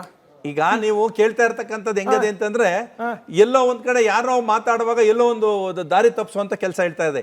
ನೀವು ಯಾವುದೇ ಒಕ್ಕಲಿಗರ ಪರವಾಗಿ ಡಿ.ಕೆ. ಶಿವಕುಮಾರ್ ಮುಖ್ಯಮಂತ್ರಿ ಆಗ್ಬೇಕು ಅಂತ ನನ್ನ ಅಭಿಪ್ರಾಯನೂ ಅದೇ, ನಮ್ಮ ಸಮಾಜದ ಅಭಿಪ್ರಾಯದ. ಯಾಕೆ ಅಂತಂದ್ರೆ ಕಾಂಗ್ರೆಸ್ ಪಕ್ಷದಲ್ಲಿ ದುಡ್ದಿದ್ದಾರೆ, ಕಾಂಗ್ರೆಸ್ ಪಕ್ಷದ ಒಂದು ಕಾರ್ಯಕರ್ತರಾಗಿ ದುಡ್ದಿರೋದ್ರಿಂದ ಅವ್ರಿಗೆ ಅವಕಾಶ ಕೊಡಿ. ಮುಂದಿನ ದಿನಗಳಲ್ಲಿ ಇನ್ನೊಬ್ರು ಅವಕಾಶ ಸಿಗ್ತದೆ. ನಮ್ಮದೇ ಕಾರ್ಯಕ್ರಮದಲ್ಲಿ ಬಂದ ರಾಜಕೀಯ ವಿಶ್ಲೇಷಕರು, ಹಿರಿಯ ಪತ್ರಕರ್ತರ ಅಭಿಪ್ರಾಯ ಏನು ಅಂತಂದ್ರೆ, ಕಾಂಗ್ರೆಸ್ ಹೈಕಮಾಂಡ್ ಒಂದು ವೇಳೆ ಮಾತು ಕೊಟ್ಟ ಸಂದರ್ಭದಲ್ಲಿ ಕಾಂಗ್ರೆಸ್ ಹೈಕಮಾಂಡ್ನ ಉಪಸ್ಥಿತಿ ಅಲ್ಲಿತ್ತು ಅಂತಾಗಿದ್ದಿದ್ರೆ ಇಷ್ಟೊಂದು ಪ್ರಹಸನ ಆಗ್ಲಿಕ್ಕೆ ಅವಕಾಶ ಮಾಡಿಕೊಡಬಾರ್ದಾಗಿತ್ತು.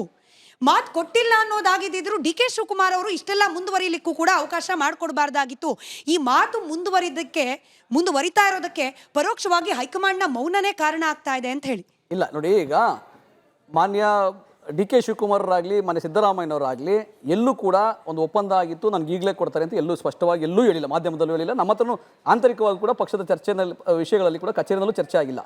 ಇದು ಎಲ್ಲಿ ಜಾಸ್ತಿ ಮಟ್ಟದಲ್ಲಿ ಚರ್ಚೆ ಆಗ್ತಾ ಬಂದಾಗ ಎಲ್ಲಿ ಫಸ್ಟ್ ದೆಹಲಿ ಮಾಧ್ಯಮದಲ್ಲಿ ಇದು ಬಿತ್ತರಾಯಿತು, ಅನಂತರ ಇಡೀ ಕರ್ನಾಟಕದಲ್ಲಿ ಜನಸಾಮಾನ್ಯರಿಗೂ ಅದೇ ಬಂದ್ಬಿಟ್ಟು ಹೌದೇನೋ ಒಪ್ಪಂದ ಆಗಿದೆಯೋ ಅಂತ. ಆದರೆ ಏನೇ ಆಗಿದ್ರು ಕೂಡ ಹೈಕಮಾಂಡ್ ಗೊತ್ತಿದೆ, ಏನಾದ್ರು ಮಾಡಬೇಕು, ಮುಂದಕ್ಕೆ ಏನಾದ್ರು ಬದಲಾವಣೆ ಅಥವಾ ಮುಂದುವರಿಸೋದು ಏನಾದ್ರು ಅವ್ರು ಹೇಳ್ದಂಗೆ ಕೇಳಬೇಕು ಅಂತ ಆಲ್ರೆಡಿ ಚರ್ಚೆ ಆಗಿದೆ. ಇವರಿಬ್ರು ಕೂಡ ಆಲ್ರೆಡಿ ಮಾನ್ಯ ಸಿದ್ದರಾಮಯ್ಯ ಮಾನ್ಯ ಡಿ.ಕೆ. ಶಿವಕುಮಾರ್ ಕೂಡ ಒಪ್ಕೊಂಡಿದ್ದಾರೆ.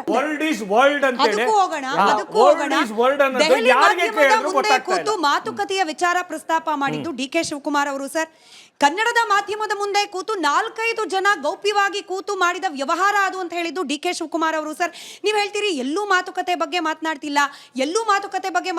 ಮಾತಾಡಿರೋದು ಇದೆ ಡಿ.ಕೆ. ಶಿವಕುಮಾರ್ ಅವರು. ಮಾನ್ಯ ಡಿ.ಕೆ. ಶಿವಕುಮಾರ್ ಅವರು ಕರ್ನಾಟಕದಲ್ಲಿ ಒಂದು ಚತುರ ರಾಜಕಾರಣಿ ಮತ್ತೆ ಸಂಘಟನಾ ಚತುರರವರು. ಇಡೀ ದೇಶದಲ್ಲಿ ಬಿಜೆಪಿ ಕೂಡ ಅವ್ರ ಸಮಾನ ಯಾರು ಇಲ್ಲ. ಹಾಗಾಗಿ ಅವ್ರಿಗೆ ಎಲ್ಲಾ ಕಡೆ ಅವಕಾಶಗಳನ್ನ ಒಂದ್ ನಿಮಿಷ ಯಾರು ಕೊತ್ವಾಲ್ ರಾಮಚಂದ್ರನ್ ಶಿಷ್ಯಂದ್ರಿಲ್ಲ.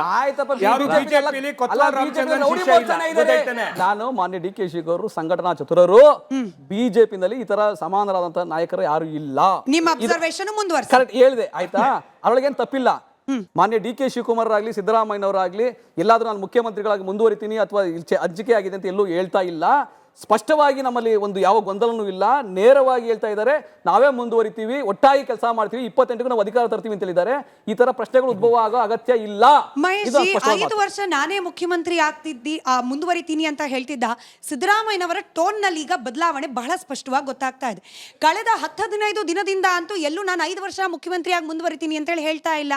ಹೈಕಮಾಂಡ್ ಮಾತಿನಂತೆ ನಡಿತೀವಿ ಅಂತ ಹೇಳೋ ಮೂಲಕ ಡಿ.ಕೆ. ಶಿವಕುಮಾರ್ ಅವರು ತಮ್ಮ ಬ್ಯಾಟಲ್ನಲ್ಲಿ ಅರ್ಧ ಗೆಲುವನ್ನು ಸಂಪಾದನೆ ಮಾಡಿದ್ರ ಅಂತ. ಅಲ್ಲ ನೋಡಿ, ಅದು ಪ್ಯೂರ್ಲಿ ಅವರ ಆಂತರಿಕವಾಗಿ ಅವರ ಪಕ್ಷದ ವಿಚಾರ. ನಾನು ಒಂದು ವಿರೋಧ ಪಕ್ಷವಾಗಿ ರಚನಾತ್ಮಕವಾಗಿ ನಮ್ಮ ರಾಜ್ಯದ ಪ್ರಗತಿ ಅಭಿವೃದ್ಧಿ ಅಷ್ಟೇ ನಮಗೆ ಕಾನ್ಸಂಟ್ರೇಷನ್ ಇರ್ತಕ್ಕಂಥದ್ದು. ಬಹುಶಃ ಇದ್ರ ಒಳಗಡೆ ಕಾಂಗ್ರೆಸ್ಸಿನ ನಾನು ಹೇಳಿದ್ನಲ್ಲ ಪ್ರಾರಂಭದಿಂದನೂ ಹೇಳಿ ಬರ್ತಿರ್ತಕ್ಕಂಥ ಸಂಗತಿ ಏನಂತಂದರೆ, ಕಾಂಗ್ರೆಸ್ಸಿನ ಹೈಕಮಾಂಡ್ ಎಷ್ಟು ದುರ್ಬಲ ಇದೆ ಅಂತಕ್ಕಂಥದ್ದೇ ನಾನು ಅದನ್ನ ಮತ್ತೆ ಪುನರುಚ್ಚಾರ ಮಾಡಬೇಕಾಗ್ತದೆ. ಒಂದ್ ನಿಮಿಷ ರೀ, ಅವರೆಲ್ಲ ಅವ್ರು ಕೇಳಿದ್ರ ಪ್ರಶ್ನೆ ಪುನರುಚ್ಚಾರ ಮಾಡಬೇಕಾಗಿದೆ. ಪ್ರಶ್ನೆ ಇರ್ತಕ್ಕಂಥದ್ದು ಅವ್ರು ಏನ್ ಸಾಧಿಸಿದ್ರು ಒಟ್ಟು ಈ ಗೊಂದಲದಿಂದ ಒಂದು ಅಸ್ಥಿರತೆ ಅಂತಕ್ಕಂಥದ್ದು ನಿರ್ಮಾಣ ಆಗಿದೆ. ಎಲ್ಲಿ ಅಸ್ಥಿರತೆ ಇರುತ್ತೆ ಅಲ್ಲಿ ಬೆಳವಣಿಗೆ ಇರೋದಿಲ್ಲ. ಕರ್ನಾಟಕಕ್ಕೆ ಬರಬೇಕಾಗಿರ್ತಕ್ಕಂಥದ್ದು ಸ್ಟಾರ್ಟಪ್ಸ್ಗಳು 40% ಕಡಿಮೆ ಆಗಿದೆ. ಕರ್ನಾಟಕಕ್ಕೆ ಬರಬೇಕಾದಂಥ ಸೆಮಿ ಕಂಡಕ್ಟರಿನ ನೋಡಿರಿ 1.5 ಲಕ್ಷ ಕೋಟಿ ರೂಪಾಯಿ ಬಂಡವಾಳ, ಒಂದು 40-50 ಸಾವಿರ ಉದ್ಯೋಗ ಸೃಷ್ಟಿ ಆಗ್ತಾ ಇತ್ತು. ಇವತ್ತು ಬೇರೆ ರಾಜ್ಯಗಳಿಗೆ ಹೋಗಿದೆ. ಕರ್ನಾಟಕದ ಈ ವಿಷಮ ರಾಜಕೀಯ ಪರಿಸ್ಥಿತಿ ಒಳಗಡೆ ಇವತ್ತು ಈ ರಾಜ್ಯದ ಒಳಗಡೆ ಬಂಡವಾಳ ಯಾರು ಬರ್ತಾ ಇಲ್ಲ. ಈ ಎಲ್ಲದಕ್ಕೂ ಕಾರಣ ಏನಪ್ಪಾ ಅಂದ್ರೆ ಈ ಒಂದು ನಾಯಕತ್ವದ ಗೊಂದಲ, ಈ ನಾಯಕತ್ವದ ಗೊಂದಲ ಇರೋ ಒಂದು ಕಾರಣಕ್ಕೋಸ್ಕರ ಇವರ ನಾಟಕಕ್ಕೋಸ್ಕರ, ಇವರ ನೌಟಂಕಿಗೋಸ್ಕರ ಇವತ್ತು ಕರ್ನಾಟಕ ಇವತ್ತು ಹಿಂದುಳಿತಾ ಇರ್ತಕ್ಕಂಥದ್ದು. ನಮ್ಮ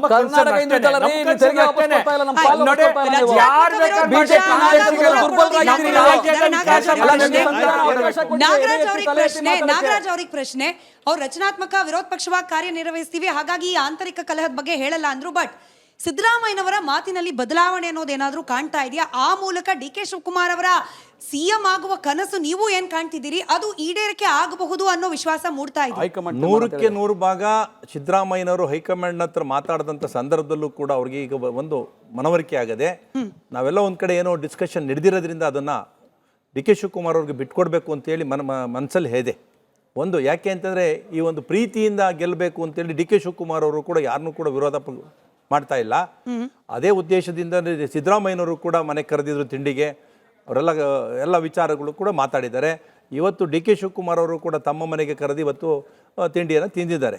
ಇದೆಲ್ಲರ ಬೆಳವಣಿಗೆ ನೋಡಿದ್ರೆ ನಮಗೆ ಮುಂದಿನ ದಿನಗಳಲ್ಲಿ ಏನು ಇವತ್ತು ಬರ್ತಕ್ಕಂಥ ನಮ್ಮ ಅಸೆಂಬ್ಲಿ ಅಂದ್ರೆ ಇದ್ರದ್ದು ಅಧಿವೇಶನ ನಂತರ ಒಂದು ಹೈಕಮಾಂಡ್ ಒಂದು ನಿರ್ಧಾರ ತಗೋತದೆ. ಈಗ ಹೈಕಮಾಂಡ್ ಏನು ತೀರ್ಮಾನ ತಗೋತದೆ ಅದ್ರ ಮೇಲೆ ನಾನು ಬದ್ಧ ಇದ್ದೀನಿ ಅಂತೇಳಿ ಇವತ್ತು ಕೂಡ ತಮ್ಮ ಮಾಧ್ಯಮದಲ್ಲಿ ಈಗಾಗಲೇ ಬಿತ್ತರಿಸಿದ್ರಿ. ಈಗ ಒಂದು ಅರ್ಧ ಗಂಟೆ ಮುಂಚೆ ಬಂದಿದ್ದಂಥ ನ್ಯೂಸು. ಅದಕ್ಕೆ ನಮಗೆಲ್ಲ ವಿಶ್ವಾಸ ಇದೆ, ಡಿ ಕೆ ಶಿವಕುಮಾರ್ ಅವ್ರನ್ನ 2026ಕ್ಕೆ ಮುಖ್ಯಮಂತ್ರಿಯಾಗಿ ಪ್ರಮಾಣ ವಚನ ಸ್ವೀಕರಿಸ್ತಾರೆ ಅಂತಕ್ಕಂಥದ್ದು ನಮಗೆ ದೃಢವಾದ ನಿರ್ಧಾರ. ಒಂದೇ ತಿಂಗಳು ಬಾಕಿ ಇರೋದು. ಹೌದು, ಸತ್ಯ, ಅದರಲ್ಲೇನಿಲ್ಲ, ಮಾತೇನಿಲ್ಲ. ಜನವರಿ 15 ನಂತರ ಮುಖ್ಯಮಂತ್ರಿಯಾಗಿ ಅವರು ಪ್ರಮಾಣ ವಚನ ಸ್ವೀಕರಿಸ್ತಾರೆ. ನವೆಂಬರ್ ಕ್ರಾಂತಿ ಆಗ್ಲಿಲ್ಲ, ಸಂಕ್ರಾಂತಿಯಲ್ಲಿ ಸಂಕ್ರಾಂತಿ ಅಲ್ಲ ಏನಾಗ್ತದೆ ಈಗ ಕಾಂಗ್ರೆಸ್ ಸರ್ಕಾರ 5 ವರ್ಷ ಕಂಪ್ಲೀಟ್ ಉಳಿತಾ ಅಥವಾ ಕುರ್ಚಿ ಕಿತ್ತಾಟದಲ್ಲಿ ಕಿತ್ತೋಗುತ್ತಾ? 100ಕ್ಕೆ 100ರಷ್ಟು ಕಾಂಗ್ರೆಸ್ ಸರ್ಕಾರ ಕಿತ್ತೋಗಲ್ಲ. ಕಾಂಗ್ರೆಸ್ ಸರ್ಕಾರ ಇರ್ತದೆ.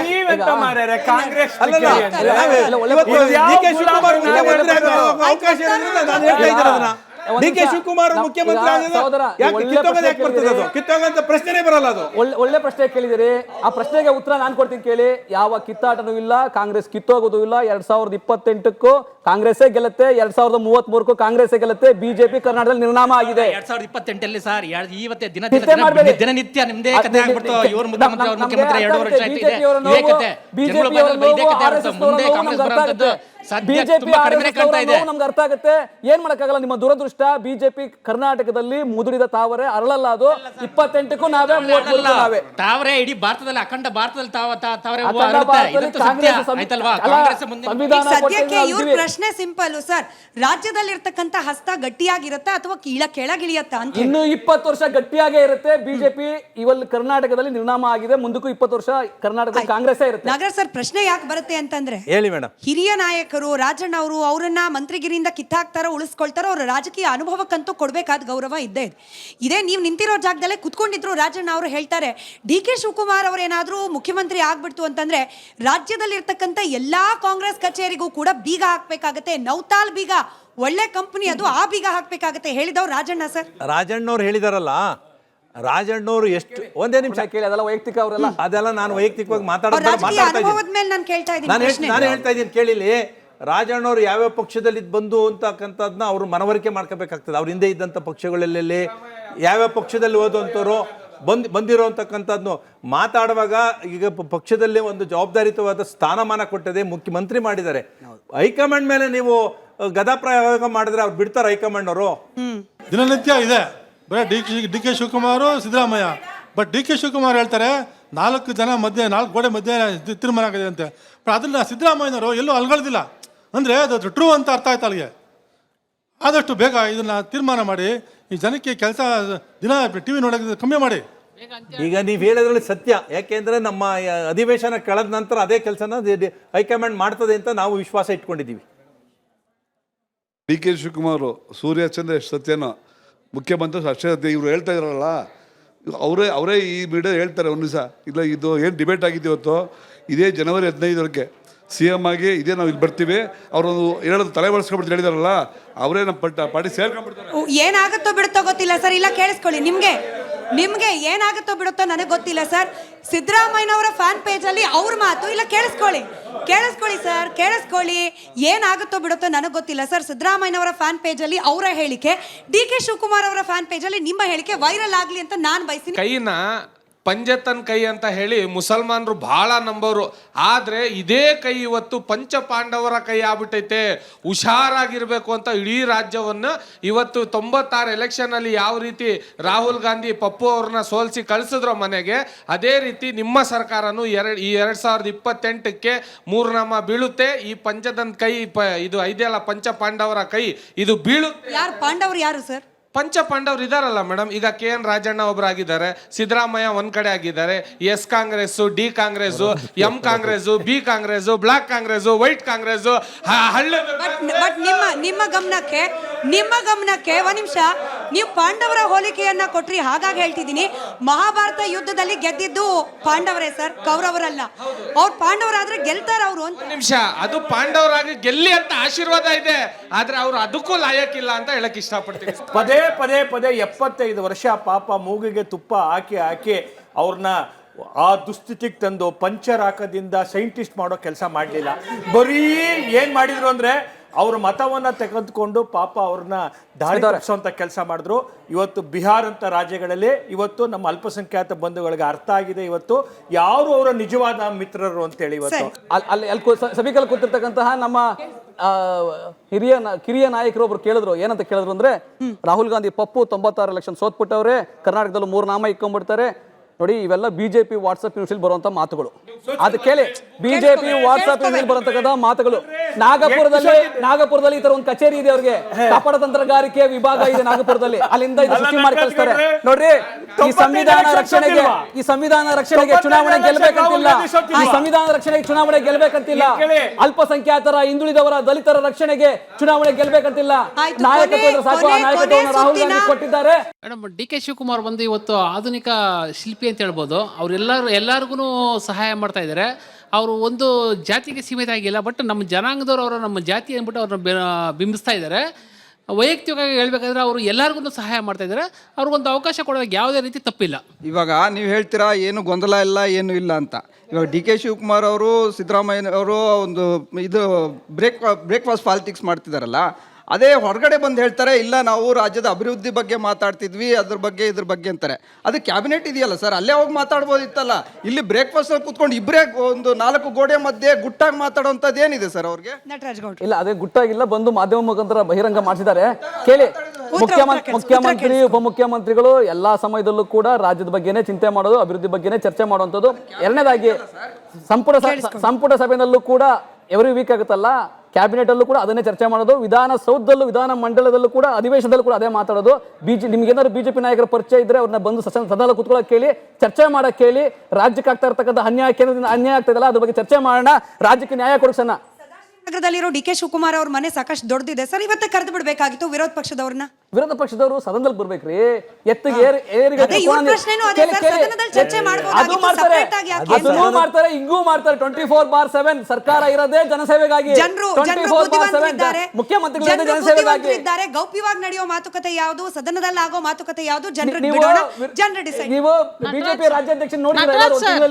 ಒಂದ್ ನಿಮಿಷ ನಟರಾಜ್ ಸರ್, ನಿಮ್ಮ ಹೈಕಮಾಂಡ್ ಅಂತಿಮ ತೀರ್ಮಾನ ತಗೊಳುತ್ತೆ ಅಂತ ಹೇಳ್ತೀರಲ್ಲ, ನಿಮ್ಮ ಹೈಕಮಾಂಡ್ ಅಲ್ಲಿ ಒಬ್ರು ಡಿಸಿಷನ್ ತಗೋಬೇಕಾಗಿರುತ್ತೆ. ಅದರಲ್ಲಿ ಖರ್ಗೆ ಅವ್ರ ಕೈ ಮೇಲೆ ಇದೆಯಾ, ಪ್ರಿಯಾಂಕ್ ಕೈ ಮೇಲೆ ಇದೆಯಾ, ರಾಹುಲ್ ಇಲ್ಲ ಸೋನಿಯಾನ? ನಮ್ಮ ಕಣ್ಣಿಗೆ ಕಾಣೋದು ಇವರು 4 ಜನ ಹೈಕಮಾಂಡು. ಇದರಲ್ಲಿ ಅಂತಿಮವಾಗಿ ಡಿಸಿಷನ್ ತಗೊಳ್ಳೋದು ಯಾರು ಸರ್? ಮಲ್ಲಿಕಾರ್ಜುನ್ ಖರ್ಗೆ ಸಾಹೇಬರು ಅಂತಿಮವಾಗಿ ಡಿಸಿಷನ್ ತಗೊಂತಾರೆ. ನಮ್ಮಲ್ಲಿ AICC ಕಮಿಟಿ ಇರ್ತದೆ. ರಾಹುಲ್ ಗಾಂಧಿ ಅವರು ವಿರೋಧ ಪಕ್ಷದ ನಾಯಕ ಆಗಿರೋದ್ರಿಂದ, ಸೋನಿಯಾ ಗಾಂಧಿ ಅವರು ಅಧ್ಯಕ್ಷರಾಗಿ ಆಗಿದ್ದರಿಂದ ಅವ್ರ ಜೊತೆ ಸಮಾಲೋಚನೆ ಮಾಡಿ, ಮಾನ್ಯ ಖರ್ಗೆ ಅವರೇ ನಮಗೆ ಹೈಕಮಾಂಡ್, ಅವರೇ AICC ಅಧ್ಯಕ್ಷರಾಗಿರೋದ್ರಿಂದ ಸಮಾಲೋಚನೆ ಮಾಡ್ತಾರೆ. ಸಮಿತಿಗಳ ಜೊತೆಗೆ ಸಮಾಲೋಚನೆ ಮಾಡಿ ಅವರೇ ಹೈಕಮಾಂಡ್ ತೀರ್ಮಾನ ಮಾಡುವಂತದ್ದು. ಆದ್ರೆ ಬಿಜೆಪಿ ಹೈಕಮಾಂಡ್ ಇಲ್ವಲ್ರಿ, ರಾಜ್ಯಾಧ್ಯಕ್ಷರು ನಾಪತ್ತೆ ಆಗಿದ್ದಾರೆ. ಕಾಣ್ತಾ ಇಲ್ಲ. ಉತ್ತಮವಾದಂತ ಪ್ರಶ್ನೆ ನಮ್ಮ ಸಹೋದರಿ ಕೇಳಿದ್ರು ನೋಡಿ.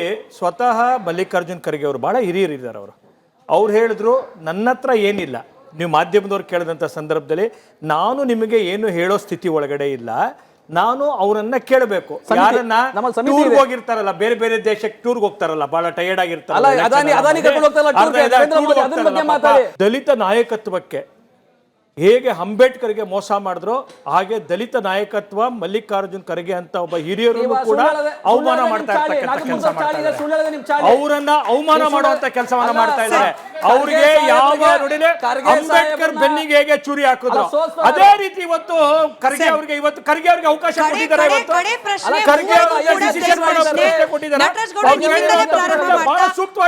ಖರ್ಗೆ ನಿಮ್ಮಿಂದಲೇ ಪ್ರಾರಂಭ ಮಾಡ್ತಾ ಎಲ್ಲರಿಗೂ ಸೇಮ್ ಪ್ರಶ್ನೆನೆ. ಈ ಒತ್ತು ಕಿತ್ಕೊಳ್ಳೋದು ನನಗೆ ಗೊತ್ತು ಅಂತ ಹೇಳಿ ಡಿ ಕೆ ಶಿವಕುಮಾರ್ ಅವರೇ ಒಂದು ಬಾರಿ ಮಾತನಾಡಿದ್ರು. ಈ ಒತ್ತು ಕಿತ್ಕೊಳ್ಳೋ ಹಂತಕ್ಕೆ ಹೋಗುತ್ತಾ, ಕೊಟ್ಟು ಹೋಗೋ ಹಂತಕ್ಕೆ ಹೋಗುತ್ತಾ, ಕೊಡೋದೇ ಇಲ್ಲ ಹಂತಕ್ಕೆ ಹೋಗುತ್ತಾ ಅಂತ ಹೇಳಿ. ನೋಡಿ, ಇದು ಕಿತ್ಕೊಳ್ಳುವಂಥದ್ದು ಅಲ್ಲ, ಕೊಡುವಂಥದ್ದು ಅಲ್ಲ. ಇದು ಸರ್ಕಾರ ಅನ್ನೋದು, ಮುಖ್ಯಮಂತ್ರಿ ಕುರ್ಚಿ ಅನ್ನೋದು ಕಿತ್ಕೊಳ್ಳುವಂಥದ್ದು ಅಲ್ಲ, ಕೊಡುವಂಥದ್ದು ಅಲ್ಲ. ಶಾಸಕಾಂಗ ಪಕ್ಷ ತೀರ್ಮಾನ ಇರುತ್ತೆ. ಜನ ಆಲ್ರೆಡಿ ವೋಟ್ ಹಾಕಿದ್ದಾರೆ, 139 ಶಾಸಕರು ಕೊಟ್ಟಿದ್ದಾರೆ. ಶಾಸಕಾಂಗ ಪಕ್ಷ ತೀರ್ಮಾನ ಆಗುತ್ತೆ, ಹೈಕಮಾಂಡ್ ಅದಕ್ಕೆ ಅನುಮೋದನೆ ಕೊಡುತ್ತೆ ಹೊರತು ಇದರೊಳಗೆ ಬೇರೆ ರೀತಿಯ ಹೇಳಿಕೆಗಳಿಗೆ ಇದಕ್ಕೆ ಆಸ್ಪದ ಇಲ್ಲ. ಒಂದು ಅವರ ಹೇಳಿಕೆಯಲ್ಲಿ ದ್ವಂದ್ವ ಇತ್ತು. ಅವ್ರ ಹೇಳಿಕೆಯಲ್ಲಿ ನಟರಾಜ್ ಗೌಡ್ರ ಹೇಳಿಕೆಯಲ್ಲಿ ದ್ವಂದ್ವ ಇತ್ತು. ಒಂದ್ ಕಡೆ ಹೈಕಮಾಂಡ್ ಅಂತ ಹೇಳ್ತಾರೆ, ಒಂದ್ ಕಡೆ ಶಾಸಕಾಂಗ ಪಕ್ಷದ ತೀರ್ಮಾನ ಅಂತ ಹೇಳ್ತಾರೆ. ಕಳೆದ 2.5 ವರ್ಷಗಳ ಹಿಂದೆ ನಮ್ಗೇನೋ ಉದ್ಧಾರ ಮಾಡ್ತಾರೆ, ನಮ್ಗೇನೋ ಒಂದು ಭಾಗ್ಯ ಸಿಗತ್ತೆ, ನಮ್ಗೇನೋ ಬಹಳ ಉತ್ತಮವಾದಂತ ಆಡಳಿತ ಸಿಗತ್ತೆ ಅಂತ ಪಾಪ ಈ ಕರ್ನಾಟಕ ಜನ ಓಟ್ ಕೊಟ್ರಲ್ಲ ಅವ್ರಿಗೆ. ಪಾಪ ಆ ಓಟ್ ಕೊಟ್ಟಂತ ಜನಕ್ಕೆ ಇವತ್ತು ಇಂಥ ಸ್ಥಿತಿಗೆ ಕರ್ನಾಟಕದ ಕಾಂಗ್ರೆಸ್ ಸರ್ಕಾರನೇ ಇವತ್ತು ನಮ್ಮ ರಾಜ್ಯದ ಜನರಿಗೆ ಶಾಪ. ಇವತ್ತು ಶಾಪ ಯಾರ್ದಪ್ಪ ಅಂತಂದ್ರೆ ಬೇರೆ ದೇವ್ರದ್ದು ಶಾಪ ಅಲ್ಲ, ನಮ್ಗೆ ಇವತ್ತು ಶಾಪವಾಗಿ ಕಾಡ್ತಿರೋದು ಯಾರಪ್ಪ ಅಂದ್ರೆ ಕಾಂಗ್ರೆಸ್ ಮುಕ್ತ ಕರ್ನಾಟಕ ಆದಾಗ ನಮ್ಮ ರಾಜ್ಯದ ಜನ ಇವತ್ತು ನೆಮ್ಮದಿಲಿರ್ತಾರೆ. ನಾಗರಾಜ್ ಅವರೇ, DCM ಅಂತ ಇರುವುದರಲ್ಲಿ ಡಿ ಹೋಗಿ CM ಆಗಬೇಕು ಡಿ ಕೆ ಶಿವಕುಮಾರ್ ಅವರು ಅನ್ನೋ ಆಸೆ ಹೆಂಗಾಗಬೇಕು, ಆಗತ್ತಾ ಇಲ್ವಾ? 100ಕ್ಕೆ 100 ಭಾಗ ಡಿ ಕೆ ಶಿವಕುಮಾರ್ ಅವರು ಡಿ ಹೋಗಿ CM ಅಂತ ಆಗೋದು ಗ್ಯಾರಂಟಿ. ಒಂದು. ಎರಡನೇದು, ಏನು ಇವತ್ತು ಹೈಕಮಾಂಡು ತೀರ್ಮಾನ ಮಾಡದೆ ಸಿದ್ದರಾಮಯ್ಯನವರು ಒಳಗೊಂಡಂತೆ ಸೇರಿಸಿ ಒಂದು ಸಮಾಧಾನಕರವಾದಂಥ ತೀರ್ಮಾನ ಮಾಡಿದೆ, ಅದಕ್ಕೆ ಸಂವಿಧಾನಾತ್ಮಕವಾದಂಥ ಜವಾಬ್ದಾರಿ ಬೇಕಾಗ್ತದೆ. ಏನು ಇರ್ತಕ್ಕಂಥ ಶಾಸಕಾಂಗ ಪಕ್ಷದಲ್ಲೇ ಕೂಡ ತೀರ್ಮಾನ ಆಗಿ ಡಿ ಕೆ ಶಿವಕುಮಾರ್ ಅವ್ರನ್ನೂ ಕೂಡ ಮುಖ್ಯಮಂತ್ರಿ ಮಾಡುವಂಥದ್ದನ್ನ ಈ ನಮ್ಮ 140 ಜನ ಏನು ಗೆದ್ದಿದ್ದಾರೆ ಶಾಸಕರು, ಅವರು ಕೂಡ ಆಯ್ಕೆ ಮಾಡ್ತಾರೆ ಅಂತಕ್ಕಂಥದ್ದನ್ನ ನಾನು ಇವತ್ತು ಪದೇ ಪದೇ ಹೇಳ್ತಾ ಇದ್ದಾರೆ. ಡಿ ಕೆ ಶಿವಕುಮಾರ್ ಅವರು ಮಾತು ಹೇಳ್ತಾರೆ, ನಾನು ಒಬ್ಬನೇ ಅಲ್ಲ ಶಾಸಕ, ನನಗೆ ನಮ್ಮ ಜೊತೆಲಿ ಇರ್ತಕ್ಕಂಥವ್ರು 140 ಜನನೂ ಇದ್ದಾರೆ. ಪದೇ ಪದೇನೂ ಕೂಡ ಅವರು ಪ್ರಸ್ತಾಪ ಮಾಡ್ತಾ ಇದ್ದಾರೆ. ತಾವೆಲ್ಲ ಅರ್ಥ ಮಾಡ್ಕೋಬೇಕು. ಆ ದೃಷ್ಟಿಯಿಂದ ಡಿ ಕೆ ಶಿವಕುಮಾರ್ ಅವರು ಮುಖ್ಯಮಂತ್ರಿ ಆಗೋದು ಶತಸಿದ್ಧ. 2026ಕ್ಕೆ ಡಿ ಕೆ ಶಿವಕುಮಾರ್ ಮುಖ್ಯಮಂತ್ರಿ ಆಗುವಂಥದ್ದನ್ನ ತಾವೆಲ್ಲ ನೋಡ್ತೀರಾ ಅಂತಕ್ಕಂಥ ಮಾತನ್ನು ಹೇಳಿ ಇಚ್ಛೆ ಪಡ್ತೀನಿ. ಧನ್ಯವಾದ ಮೂವರಿಗೂ ಕೂಡ ಚರ್ಚೆಯಲ್ಲಿ ಭಾಗಿಯಾಗಿದ್ದಕ್ಕೆ, ಹಾಗೆ ತಮ್ಮೆಲ್ಲರಿಗೂ ಕೂಡ ಧನ್ಯವಾದ ಚರ್ಚೆಯಲ್ಲಿ ಭಾಗಿಯಾಗಿದ್ದಕ್ಕೆ. ಇಡ್ಲಿ ತಿಂದು ಬಗೆಹರಿಯದ ಸಮಸ್ಯೆ ಇದೀಗ ನಾಟಿ ಕೋಳಿ ಬ್ರೇಕ್ಫಾಸ್ಟ್ ನಂತರದಲ್ಲಾದರೂ ಬಗೆಹರಿದು ಅಭದ್ರತೆಯಲ್ಲಿರುವ CM ಕುರ್ಚಿಯ ಕಾದಾಟ ಆದಷ್ಟು ಬೇಗ ಬಗೆಹರಿದು ಸುಭದ್ರ ಬಹುಮತದ ಸರ್ಕಾರ ಜನಪರವಾಗಿ ಕೆಲಸ ಮಾಡೋದನ್ನು ಹೆಚ್ಚು ಮಾಡಲಿ ಅಂತ ಬಯಸ್ತಾ ಕಾರ್ಯಕ್ರಮ ಮುಗಿಸ್ತಾ ಇದ್ದೀನಿ. ನೋಡ್ತಾ ಇರಿ ರಿಪಬ್ಲಿಕ್ ಕನ್ನಡ, ಇದು ನಿಮ್ಮ ಧ್ವನಿ.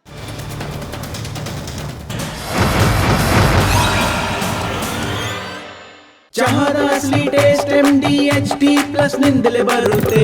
ಗಂಟು ಕಟ್ಟಿಕೋ ಲವಂಗ, ಹಸಿರು ಏಲಕ್ಕಿಯಿಂದ ತುಂಬಿದ MDHD+ ಮಸಾಲೆ.